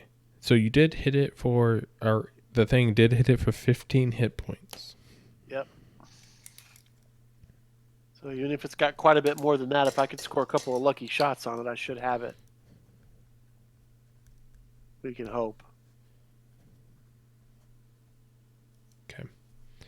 All right. I'm going to use the long sword because I'm one-handed. So you just critted on initiative. No. 20 is 19, but plus 1 gave me a 20. Whatever. So it wasn't a crit. Whatever. I rolled okay. So you go. Hit it again. All right, longsword. And 13. Just hits. Just hits. 7 points of damage. Alrighty.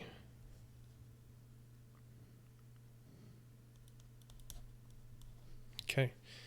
So as you linger into it, it swirls and you see blood pouring from it. Okay. In some of the strikes that you've made and some of the necrotic things that are spewing from it. It looks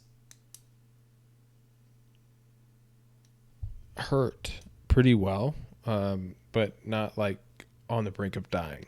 All right. Its turn. But it looks pretty hurt though. Hit me with 17 AC, baby. 17. Okay. So what we're gonna do is we're gonna Ooh,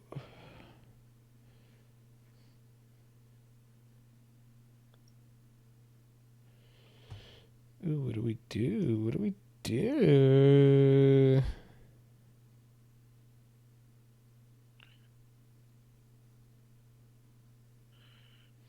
Okay.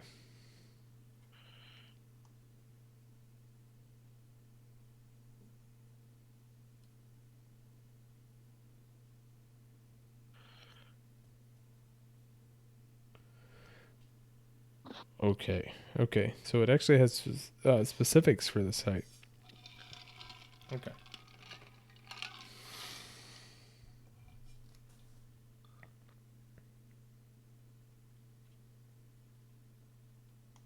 All right. So let's first make its bite attack. I don't think that hits. 16. Not quite. He comes over and he just like he misses you. Okay. Is it my turn, sir? Is your turn, sir. Short sword 6. That's a miss. Miss.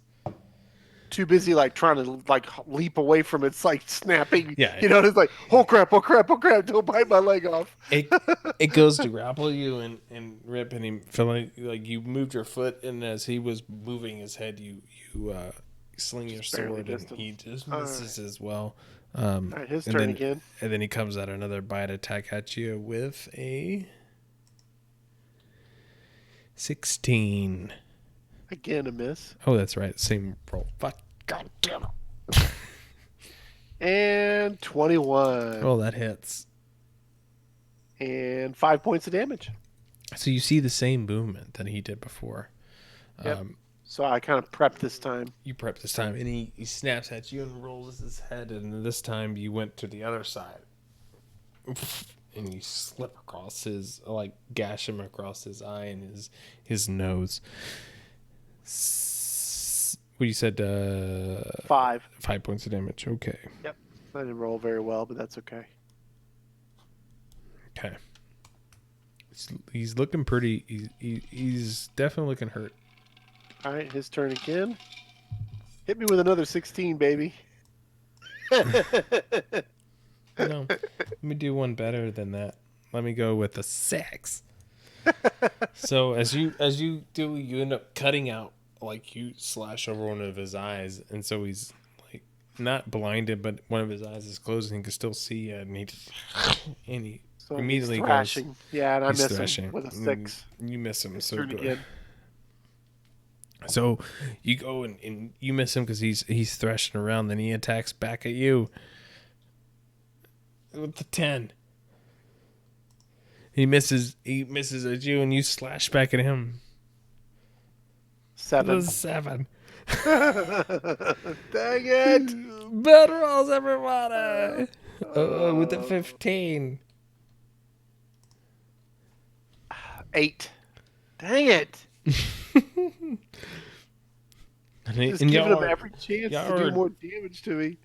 You're like freaking out because he is literally like he's bleeding all over and he is literally thrashing around and you're just like missing just enough.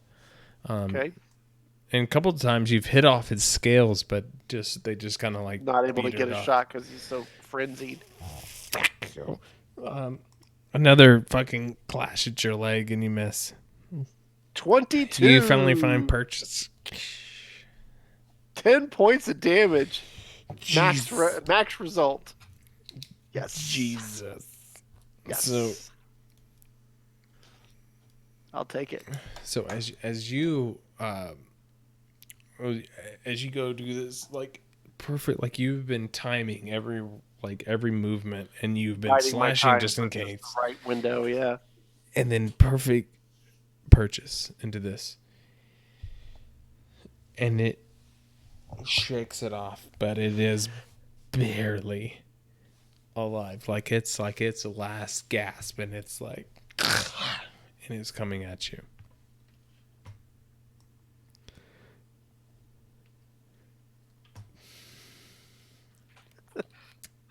Misses. And another 7. So it's your. All right, let's speed this along. Truly life or death struggle for this thing. It's fighting to the last tooth, man. Yeah, Tooth he's and got nail. his. Yeah, it's barely staying alive. All right, I missed that time of his turn. Yeah, I missed. Go ahead. And Okay, 19. How do you want to do it? It doesn't matter. He had 1 hit point left. I drive it into the eye, through the face, like in the brain. If you So it's had like a clean more kill. than 2 plus to your he had 11 hit points, and you did 10. I was like, I could have flubbed him and be like, no, you killed him. But I thought I could have done some cool shit with you. All right, If so I could get a hit on you. So I don't suppose I have the chance to gather the blood this case, probably, because it doesn't probably have that option. So you lose the Shimmering Death, so that has been spent. So just make sure you mark that off, as well as the Dark Potion. Those are, obviously spent. Yeah. So keep in mind, guys, as you go through this campaign and things like that, I have only read it, the first part from the rat. And if you died to the rats, it was over in the very first beginning. But these all have, if you fall unconscious on these fight, go to this page. They do have options, so I don't know what would happen, and I'm not going to ruin it through this because we are doing it from, we're not exploring each one of these. We're just doing it through the play. So. Oh, so you're not like we did when we were kids, where you literally looked at both choices and then went, "This is the one I want to do." Don't front. We both know we did that.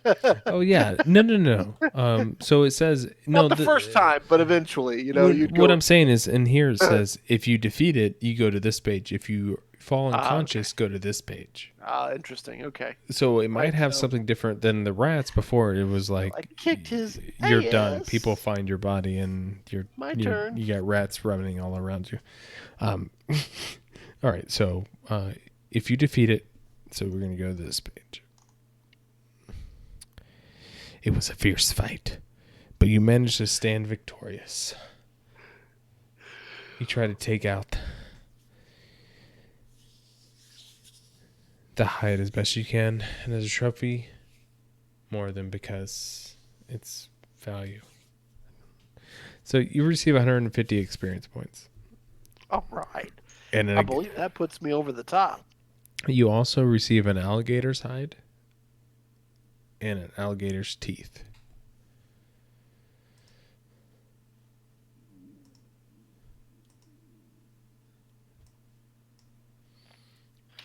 Okay, I am officially 60 points more than 300. Okay. All right. No, hold on here. Here's the easy way to do this.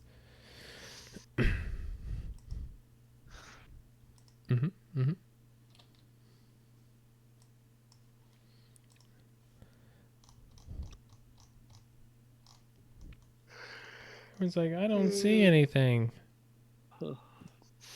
Not yet. There we go. But I have faith in my DM. Library. So you go to your library, and as the DM, you go to your player's handbook.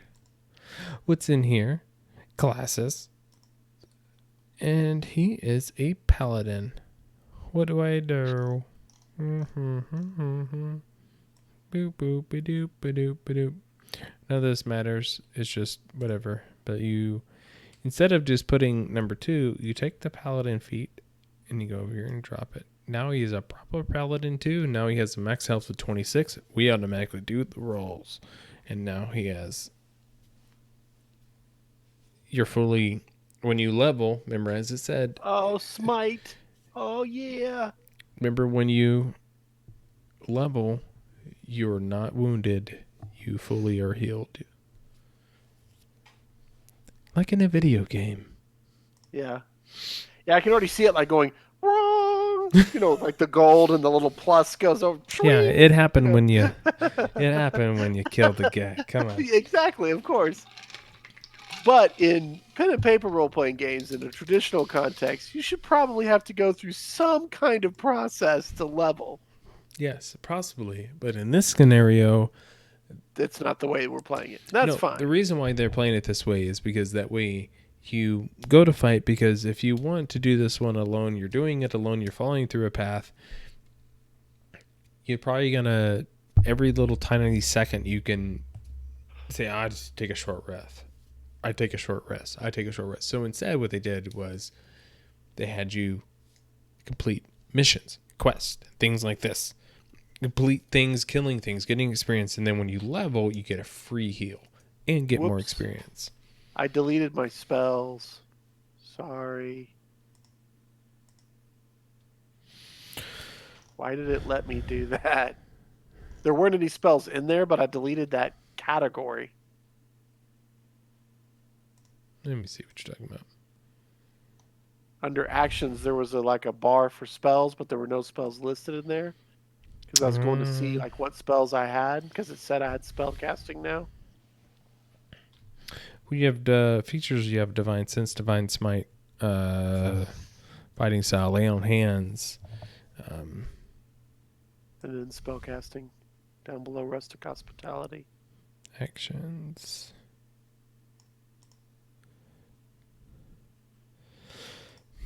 If you look at your ability, if you go to the abilities tab, it shows everything that you have. Yeah, I know, I'm there. I mean, you don't have actually any spells you can do, but what you do have is Divine Sense, Divine Smite, Fighting Style, Lay on Hands, which I think it puts it in there. Yeah, and then Rustic Hospitality and Spellcasting. Yeah. So instead of wasting time trying to put those into your actions, you ready to continue? Sure, why not? Because I got to figure out where those are and then reply in there, but that's fine. Now we'd have to pick a spell anyway. So pick a spell? How? Why would we have to pick a spell? You don't pick a spell. I get spellcasting. That's second level. Yes, you can now do Lay on Hands, or not Divine Smite. No, I think a paladin gets spells at that level, doesn't he? Nope. Second level? No, he can just do both. He can't do spells yet. It's not till high level. Not high level, but like 4th level, I think. Why did it say spellcasting? Yeah, he gets 2 spell slots at second level. What spell slots does he get? What does he get? First level. Anything from first level from the paladin list. Okay. Which I would choose healing anyway. You know what I mean? Typically. Okay. We'll put it in there. Takes me. You just gotta tell me the name of the spell. I'll take Bless and Cure Wounds. Just for right now, just for simplicity. How many spell slots do you get? 2. Really? Yeah, on page 83. First level spells at level 2. Yep, 2 first level spells. Because I don't get any spells at first level. Oh, bro, your first level, that's what I'm saying. Yeah, I'm second level. I just leveled. Oh, that's right. You're second level. Yep. And then in terms of fighting style, just again for simplicity, I'm just going to go for the defense, which is while I'm wearing armor, I get +1 to AC. Okay. So what do you want? What's the name of the spell that you want? Bless and cure wound. All right. Now you have bless and then cure wounds. Yes, sir. All right. That's all you want? Yeah, I mean that's simple. You know what I mean? That gets us through for right now. So we're not because. Okay. They're on there. My, You see them? yep, I do. Thank you, sir. No problem. And then my AC is going to go up by 1 because I picked the feature for defense. So what I'm going to do is instead of changing my AC to 19, I'm going to make it 18 because technically I still have the torch. Okay. So I don't have my shield on. But when I put my shield on, my AC will go up to 19. All right.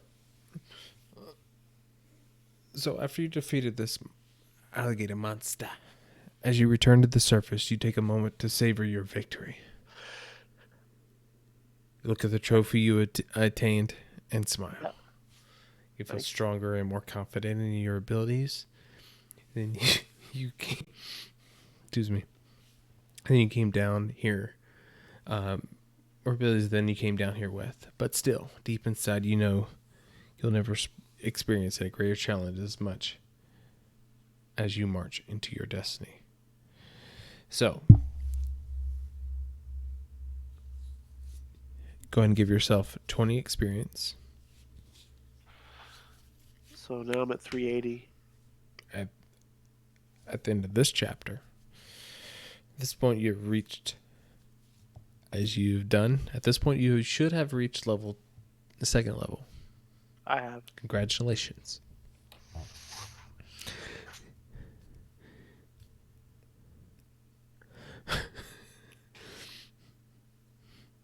Okay.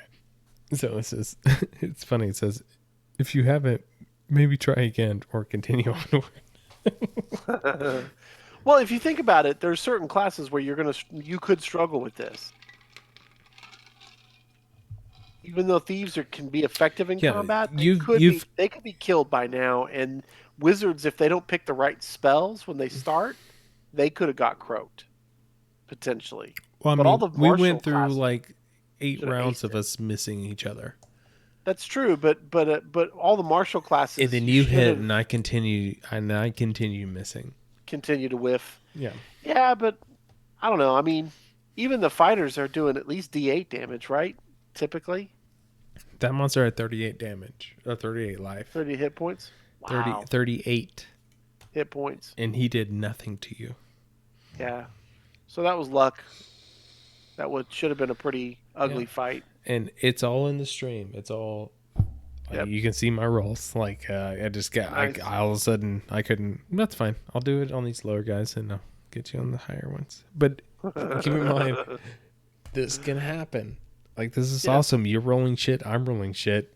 And this is what happens. Sometimes you roll like your dice 15 times in a row, and it's nothing above a 5. This is awesome. This is perfect. All right. So you claim the ladder.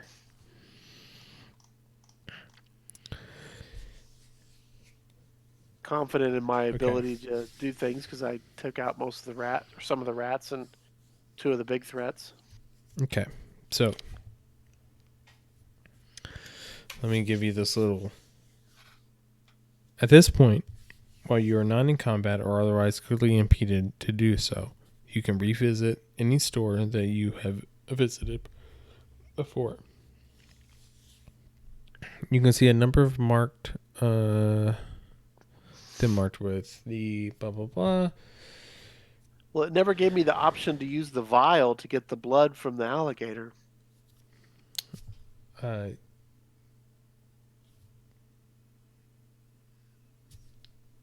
You had the black vial, an empty vial. Yeah, an empty vial, the gloves, and the death. And then I had the black potion. And she said use the vial to get the blood from the thing once you killed it with the shimmering death, which... Okay, let me see if I missed something here.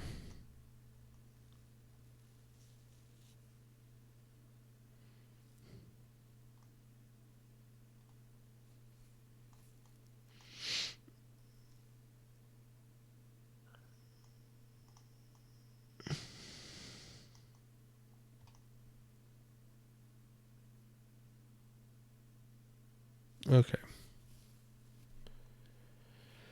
Um.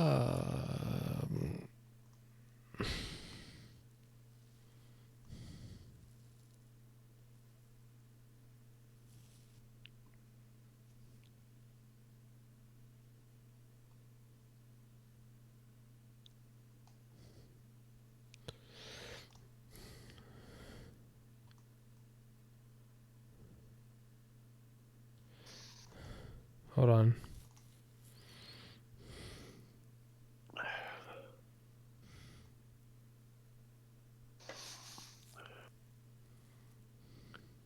When you level, do you heal?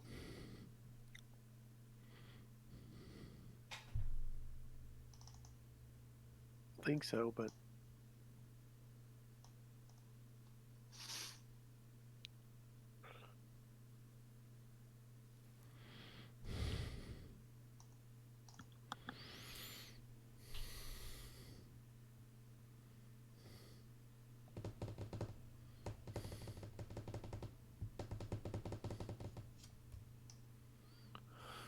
Okay.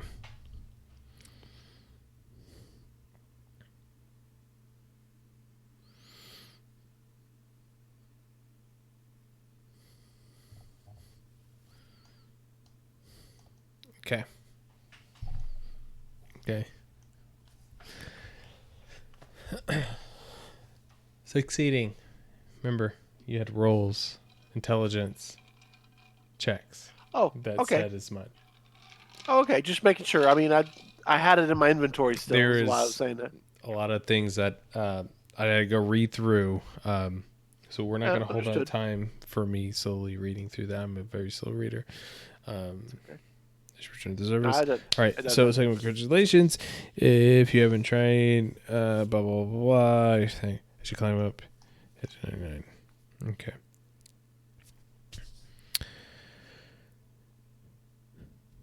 Okay. At this point, while you're not in combat or otherwise clearly impeded to do so, you can revisit any store that you have visited. Okay. When you see a number marked with the blah, blah, blah, you can come back to it. Which, yes, okay, you can return to So I would visit the crazy cat lady. I mean, you can do anything you want. Hold for on. sure. Let me make sure I'm on par with what's the story. Let me make sure I understand what's going on here. Okay. Anytime, Mr. Trench.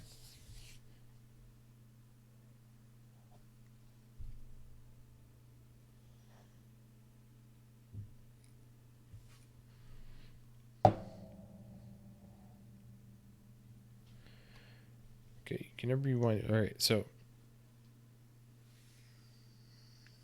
that's right. You went inside the sewers, right? That's what you decided to do. All right. Yep. So let's say, all right, let's make sure. So let me tell you what it says, so you're aware of it, because this is as if you're reading it. After this point, you're still going to come up out of the sewers, but just so you know, while you're not in combat or otherwise clearly impeded to do so, you can revisit any store that you have visited. Okay. When you see a number marked with the asterisk, which is before whatever, all the stores, you can come back to it at any time later. You must return to your current scene later instead of following the instructions written at the end of the scene. This is to say that you can come back to buy or negotiate in any way, but not rewind your story. So whatever is going to happen in the future that might impede or do anything like that. So if you were to use this in a game as your character's way to level 3, why have you shown up to level 3, and whatever's left over at level 3, whatever's happened will continue to happen here through this story here, is that you can come back and talk to those people if half the people die except for one person, or all of them are still alive. That way you can't come and get 2 black potions or 2 shimmering deaths or et cetera, but you can go back and get more equipment if you need it for some reason or whatever. Yeah. Okay. I won't need that for right now because I just need those potions in case I ended up I would say crawling, Kaim is probably one of those people that will probably survive through this. I would, if I was to guess, as metagaming. With that note that it just gave me. All right. So you stand in front of the kitchen. You reach out to the door. It opens before you can knock. The same maid that brought you water to your room that dreadful night comes out, back first, holding a bucket full of water tainted with someone else's filth. She turns and throws the water right in your face. She then realizes her mistake and gets, "Oh, I'm sorry. I didn't think there'd be anyone here." One hand stops her blabbering, and the other takes the water out of her face. Takes the water out of your face. Whatever. Like wipes your face. Yeah. You're not sure if you want to scream or burst into laughter. You certainly needed a shower. You decided to smile and get inside the inn to face the owner. He sees you but says nothing. When you reach the bar, you put your prize, your trophy, on top of the table. His eyes widen for a second and pats your shoulder and says aloud, "Catherine, get this good adventurer the best room, water for a bath, and the whole feast quickly." He puts 10 gold on top of your trophy. You can stay here as much as you need for free. You have stayed this inn. Take this thing with you, though. Ugh. You take the coins, the trophy, and head upstairs, happy with yourself. So make sure you have the 10 gold. I have 32 gold in my inventory now. Well, that's after buying. Make sure you add, and then also the trophy, the head that you. Yeah, I've got it written down here. I'm not going to put it in. Well, I guess I could put it in the sheet, right? And then also make sure you note that the Gilded Horseshoe, you have a friendly invitation, so you have free lodging anytime that you want.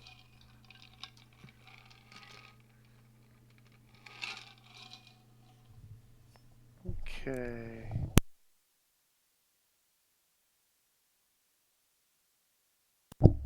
And mark yourself as getting a full rest. So any spells or hit points have been noted and fixed.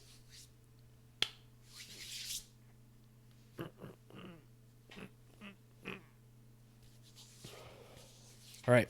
I will say that we started basically at 7.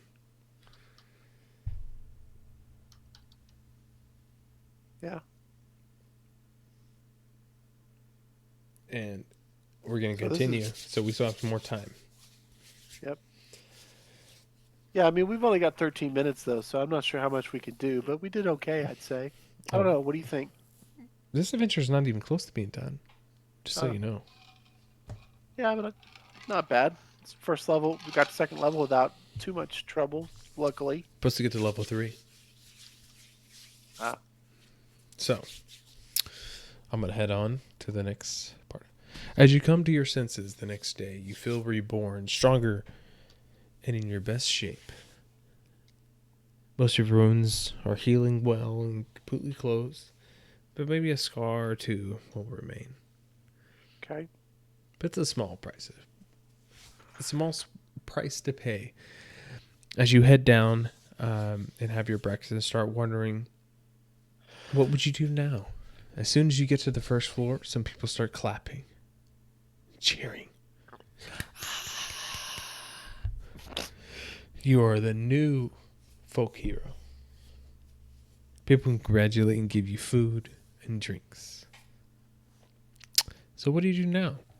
Do you embrace the people's grace? Silently sit quietly in a corner? Or do you leave the inn? I embrace their grace. I mean, I'm a folk hero. That's my background. So I regale them with the story of how that nearly got my leg ripped off by the 25 we're not alligator. even. Okay, so hold on. So hold on. You embrace the people's grace. So you decide to give these people a brief pause from their tedious lives and start to perform for them of the tales of what happened. So give me a performance check on how good of a storyteller you are on what happened.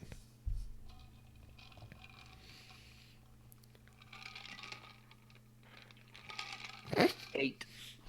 That's great. That's just great. Okay. Okay. No, it's okay. You act as if you're slaying rats, one after the other, making exaggerated moves here and there. People cheer until you hit a table, spilling drinks and food all over the floor. The owner says, "That's it. The party's over." You make your way through the crowd, set in a quiet table. On the far side of the end, you have black bread, sausage, and ale. You then leave. A fresh cold breeze salutes you as you go outside, and you smile. As you come out, the streets feel more alive than ever. People appear happy. The town resumed to its normal routine after weeks of a rat infestation.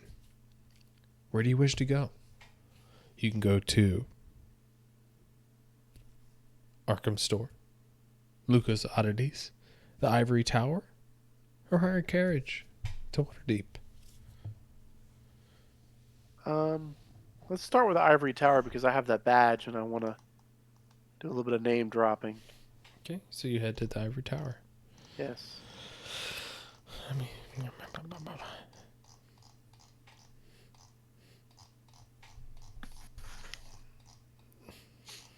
much cool shit. So you decide to pay a visit to the Ivory Tower. You walk slowly, lost in your thoughts. And then you go this way. As you approach the tower, you remember the badge given to you by the stranger in the sewers. You decided it'd be a good thing to pay him a visit. Maybe even get a reward for this master. So, you go in front of the door instead of the small shop. Instead of the small shop to the side, you knock. A few minutes later, the door opens. A hooded person with a very strange attire. A very strange attire, akin to what ambient wizards wear. You wonder if this may be a guard of some sorts. You show your badge, and a harmonious female voice tells you, "Wait here for a moment." She waves her hands and speaks to the air, but the sound does not reach you. But it's loose somewhere inside the tower. A while after, a young man. After a while, the young man you saved comes out of the stair in the far end of the chamber, followed by a very old wizard. The young one is the man you saved. The guard pulls his hood down, and you meet a gorgeous female elf. She smiles, and her eyes shine with the looks of a young. Her eyes shine with when she looks at the young man. He meets her eyes for a moment, then turns, smiling to your face. "My savior, you have come. So have I. I'm sorry about all the troubles, your young adventurer," the old man says, with a secret relief. "I cannot put into words how much you have helped me and my pupil, too. I will honor you with a deal. Or with our deal, sorry. Here's the prototype of which I've worked in. I called it the Armored Coat. What do you think of it?" He hands you what looks like an ordinary coat. You are about to reply when he stops you with a finger. "Try ripping apart." You look at him intently. He nods you again. You did that, monsieur. Try. So, make a strength check if you would, please.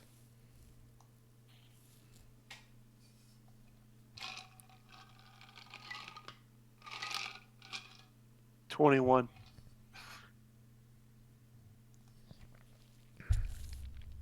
21. Okay. 19 plus 2. And I have a 14 strength, so that's like crazy. No, it's great. Because you tried to... And this is... just so, because you would see this too. This is a success. As you try to rip it apart, you apply your strength. Then the fiber turns solid, like steel.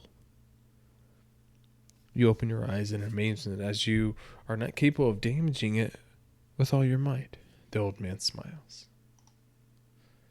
You may continue testing it later. We must go now. Thank you for your help. If you need anything, come again. But beware. The snake man... People... But beware. The snake man reply... People friendly to us often end up in the sewers. His master snorts and starts walking back inside. The elf guard turns to you and is silent. Thank you for saving me. Then puts his hood up and he closes the door. You play some more with a robe before going to the small shop to the side of the tower, and you will get a armored coat. That was very confusing on what just happened there. The phrasing was very confusing. Yeah, I agree. It sounded awkward. Okay, I wrote it in my inventory. So it's a rare. It requires attunement.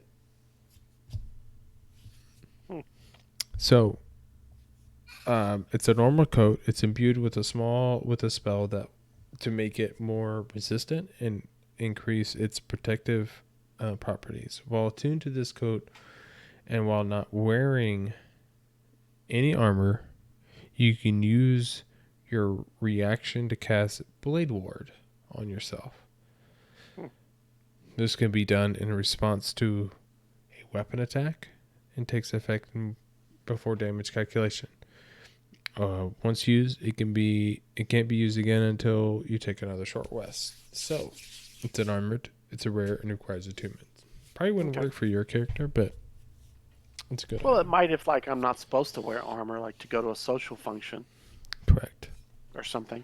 But yeah, since I'm soloing, there's no point in not taking it. But I mean, you're right. I mean, in a party, I'd be handing that to the thieves, right, or to the wizards or someone. So inside, using it. Yeah, and so inside, because you got 3 more minutes. Give you. How much experience would I get for that? I mean, you just got an item for using. But your items badge. are worth experience. They're like magic. Get out of here! It's just not. They're like items. Get out of here! Inside the store and magician supplies, the clerk hands you over a file with the tied papers that appears to be the inventory. As you've seen before, here's where you choose. Yeah, but you could choose for me to choose here. Spell focusing or items that to transcribe, blah blah blah. So what do you do next? So you actually have you have a couple options here. Waterdeep is probably the only other non.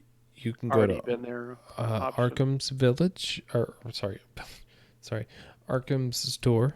You can go to Luca's Oddities. You can Let's go to hire. Lucas again. I'm not done telling you what your options are. You can hire a carriage to Waterdeep, or you can meet with Kishrid and wish to commission some work.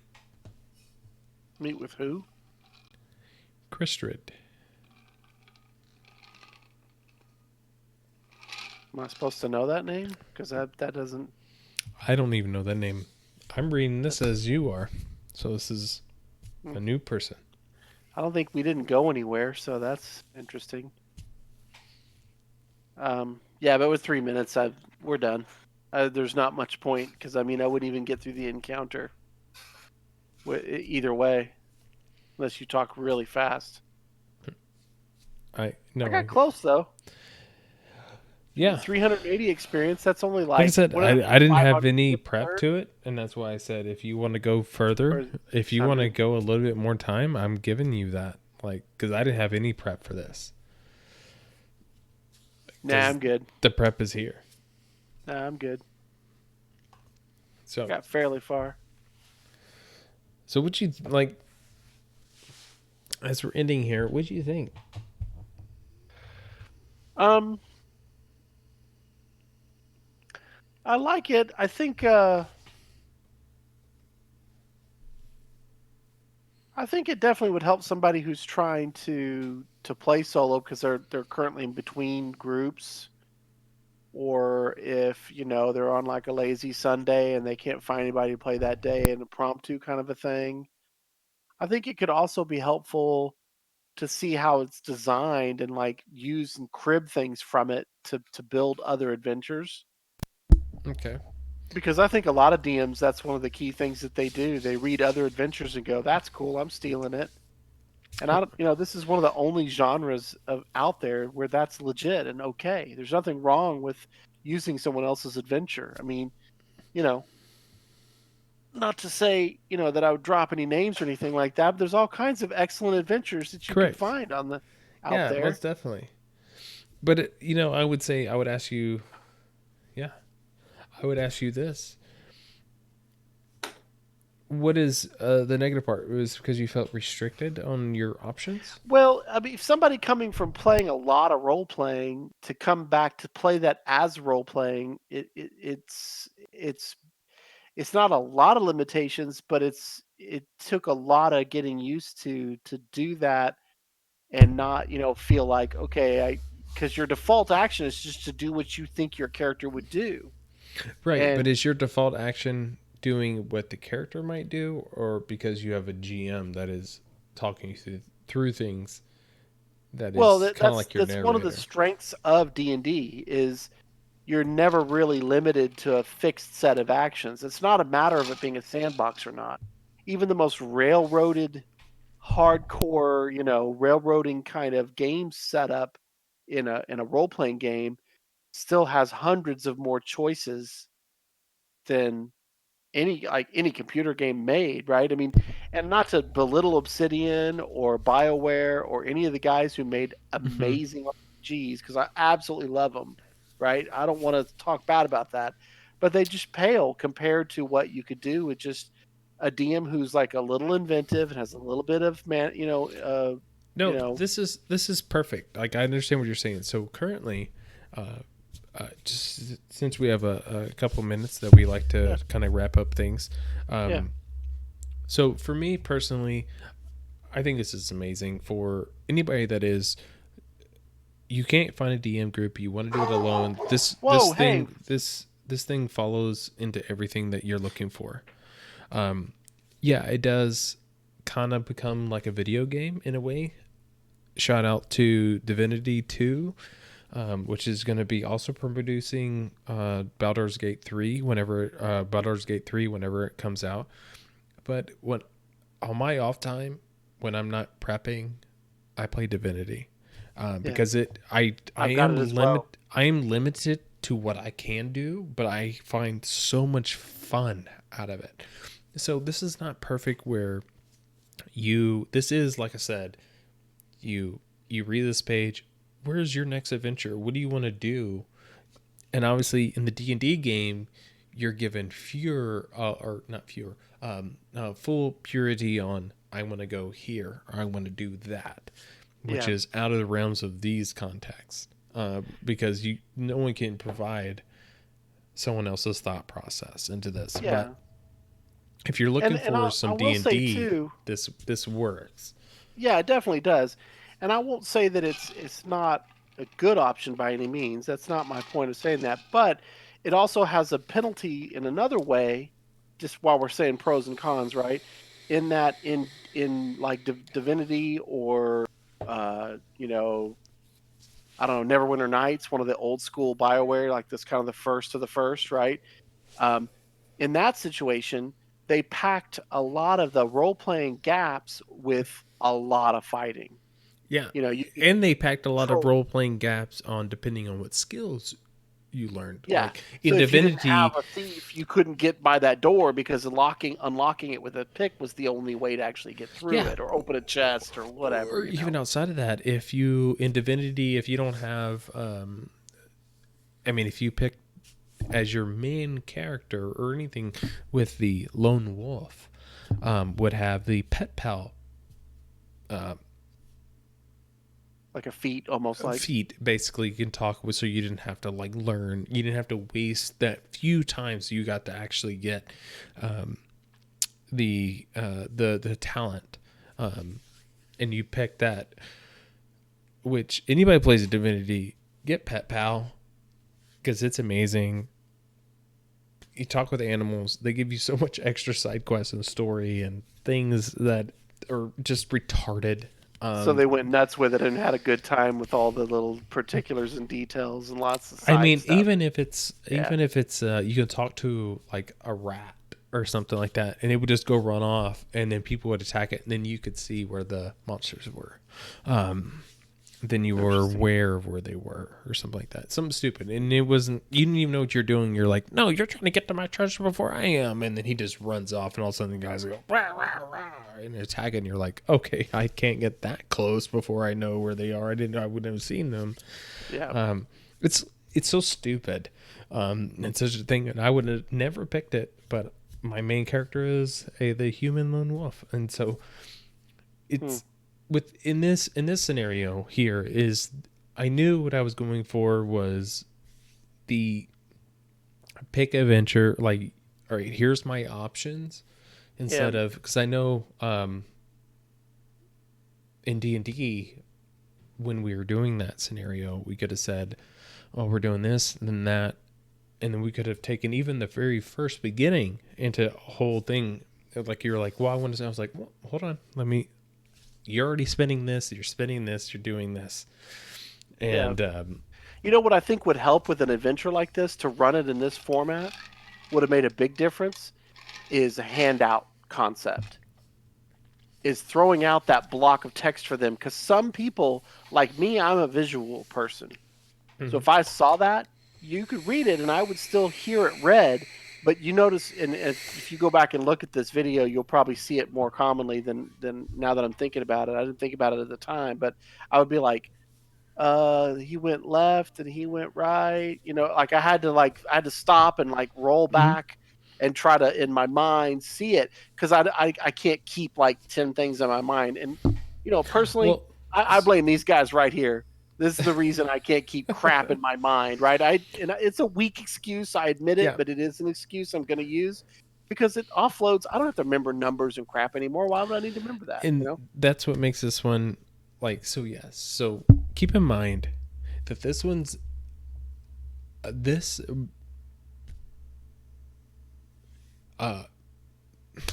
this this adventure is intended to be alone. Yeah, solo. So you would see all that text, right? Yes, which Yeah. I was making sure that So, you heard, and then everyone on the stream can see all the information. yes. This is what you're reading as yourself, right? And that's why I Yep. wanted to make sure, hey, make sure if you want to go here, you do this, you do that, right? Yeah. And you would make notes. And that's why I said I have a, and even if you're doing this by yourself, have a piece of paper that's there, that's making notes and things like that. Yeah. Because you can always go back a couple pages or whatever. It doesn't matter. Even at the beginning, they say, game the system if you want, if that's what you take to get through here, because all this is about is having fun. Yeah, exactly. And If so that's what's fun to you, then go do that. right in this scenario, what we were doing was, I was thinking about saving this until someone couldn't come, and I know the last 2 weeks we've only had Tim here, and Tim is my Tim. He's my little Tim. He will be here and stuff. So I wanted something different that was more focused to him and with his choices, but yet limited. Yeah, Because I read this and I thought, sounded pretty cool. It's well I written. I'll have to guess give him that much. it's And so it awesome. seems well written. And I think the only other critique I'll say, which is something that I think a lot of DMs are going to suffer from, is why I wanted to say it, is that there's a couple cases where you had a little bit of awkward phrasing or whatever, but that comes from not having anybody to run it by, maybe. Yeah. And a way to get around that when you're DMing, if you're going to have some bits that you want to like kind of, this is a description I want to read out. I don't want to like play it out. I want to just read this first, and then what do they do, right? Right. Read that to yourself. And I know some people say it's corny, do it in front of a mirror, right? But it really works, because then you have to be conversational. And if you say it out loud and it doesn't roll off the tongue and doesn't sound good to you, revise that, change that writing, make it. The writer on this said But this it's good. is not a English speaker, Yeah. and he lets you know that. He tells you at Yeah. the very beginning that I am not an English speaker, and so some of the things, and that's what I kept getting tripped up on. Yeah, And the phrasing, the phrasing, and I was like, that doesn't does he make say sense. what language it was his first language? Did he say I'm French or I'm this or I'm that? No, he just said English wasn't his. What's his name? What was it? Lard Friggins. I mean, that's what the title's about. I mean, So you're going to link to the adventure though, so others can see it, right? In so the link description. will be, obviously you need to go to so check that description RPG below. Deeps. If you just you do YouTube search of your RPG Hunt, then I'm gonna upload this adventure and then you will have a link directly to in the blah blah. Definitely to And this also adventure. subscribe if you want to see these videos, man. We wanna keep Subscribing doing them. and you We live on that, guys, man. We need it. definitely subscribe and get a bell. Hit that bell notification every time I upload. Which Ding. uploads are happening on Friday, but if you want to see the live play, and then these fun interactions, so the live play is now it's still gonna be happening through here. It's gonna be a part of it, but soon all this side conversation and stuff like that will be gone from that. So from the live plays where you get this kind of interaction, and this is a good time where you can ask questions and things like that we like to take in and things like that. That's why we limited to 2 hours and things of that nature. But so just to cut this, so to answer that quick question here from our player, please. Oh my god, let me just move this up because we got so far into this adventure. I don't even know how, like, I was ready to like keep going till we finish. But that's just me. Like, I get into it and I was like, Lord Farrakhan. And it is called The Tales of a Lone Adventurer. Yeah, so that Please sounds to me get like this. a pseudonym. Yeah. But I would be curious to see what language, and I'll be checking out that video. I mean, I'll be checking out that module myself because I'd like to see, how it is. And also, as a good community member, I like to give the feedback back to him directly. So I'll go on Drive Through RPG and say, hey, I loved what you did. This is what I liked about it. This is what I didn't like about it. Yeah. That sort of thing. Because they like that feedback too. They need to know what they're doing Right. well so they can be fed and they know they want to do more. Right? Yeah, make sure you go on to Guildmasters RPG. Or Guild RPG. DM skills. Just DM Guildmasters. What he said. Okay. I have like 1,000 things in my head. Yeah. That's all good. You're still buzzing Guildmasters from the guy. game. See, Yeah. look at him. He's got the glow. Look, you can see. You Dude, can see I'm the glow. so Look at his face. excited. He's Like, happy. He's I'm so happy with this adventure and yeah, it's pretty well done. like I said, I started reading it and the first part of it flowed a lot because I was reading through it, and then I decided like, oh my god, I'm playing this. And so even after this tonight, I'm actually gonna go through this one again off stream by myself and just have a good time because when I need that D&D feel, and which is every day, obviously. Hey, But you gotta get that fixed, man. when I get my fix, that I actually get to be. So this is the rare time for this. Could even be a shout out to DMs when you want to be a player for once. Here's Yeah. the obvious Are choice. you forever DM? Does I'm that happen definitely. to you? Does no one else play with you? That's the thing you could do. You know what the sad part is that us DMs into here. Once you become a DM, you're almost always a freer DM because it's easy to find players, but it's hard to find a DM. Well, what happens is once people find out you're DM, they just kind of start relying on you to do only that, and they don't want to. They're scared to take that leap, and that's sad because if you really want to do your own thing, DMing is highly recommended. Yes, I'm DMing is I'm fun. You know why DM is fun? Because you get to actually pan out a story, even if you're following through a module or you're creating yourself. You actually get to do a story, and if people aren't sticking around, maybe your story isn't hanging, like maybe you have gaps in it. So start to feel like you start to understand where you're losing people, and then okay, next game I need to make sure I put this in there and grab them. Yeah, some people Because want maybe your this, some storytelling people want isn't combat, some people want interaction, some people Right. want traps. because maybe if tricks. you just reading know. a module, it's not enough, and 90% Yeah. of the time modules aren't enough to if you pressure people into a backstory.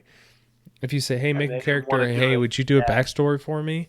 And if they do a Dungeons and Dragons backstory, or they're like, hey, I wrote my own backstory, the person that wrote their own backstory, you need to implement that somewhere into your Oh, you freaking have thing. to. That's That a is given. even if Yeah. it is the most Super cookie critical. even if it is the most cookie cutter black backstory that you've ever seen in Yeah. your entire life, Or the edgiest backstory. either Hey, way, I see somebody. you have to do that, because as soon as if you throw a nugget, they don't see it, and then you throw a bigger nugget, that person is going to shine so hard for you.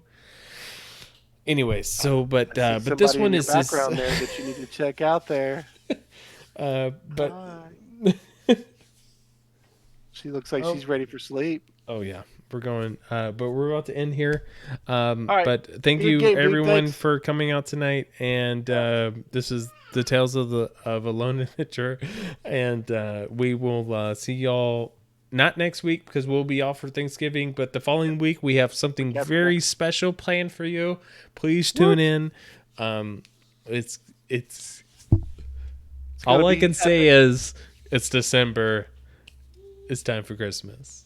Oh, here we go.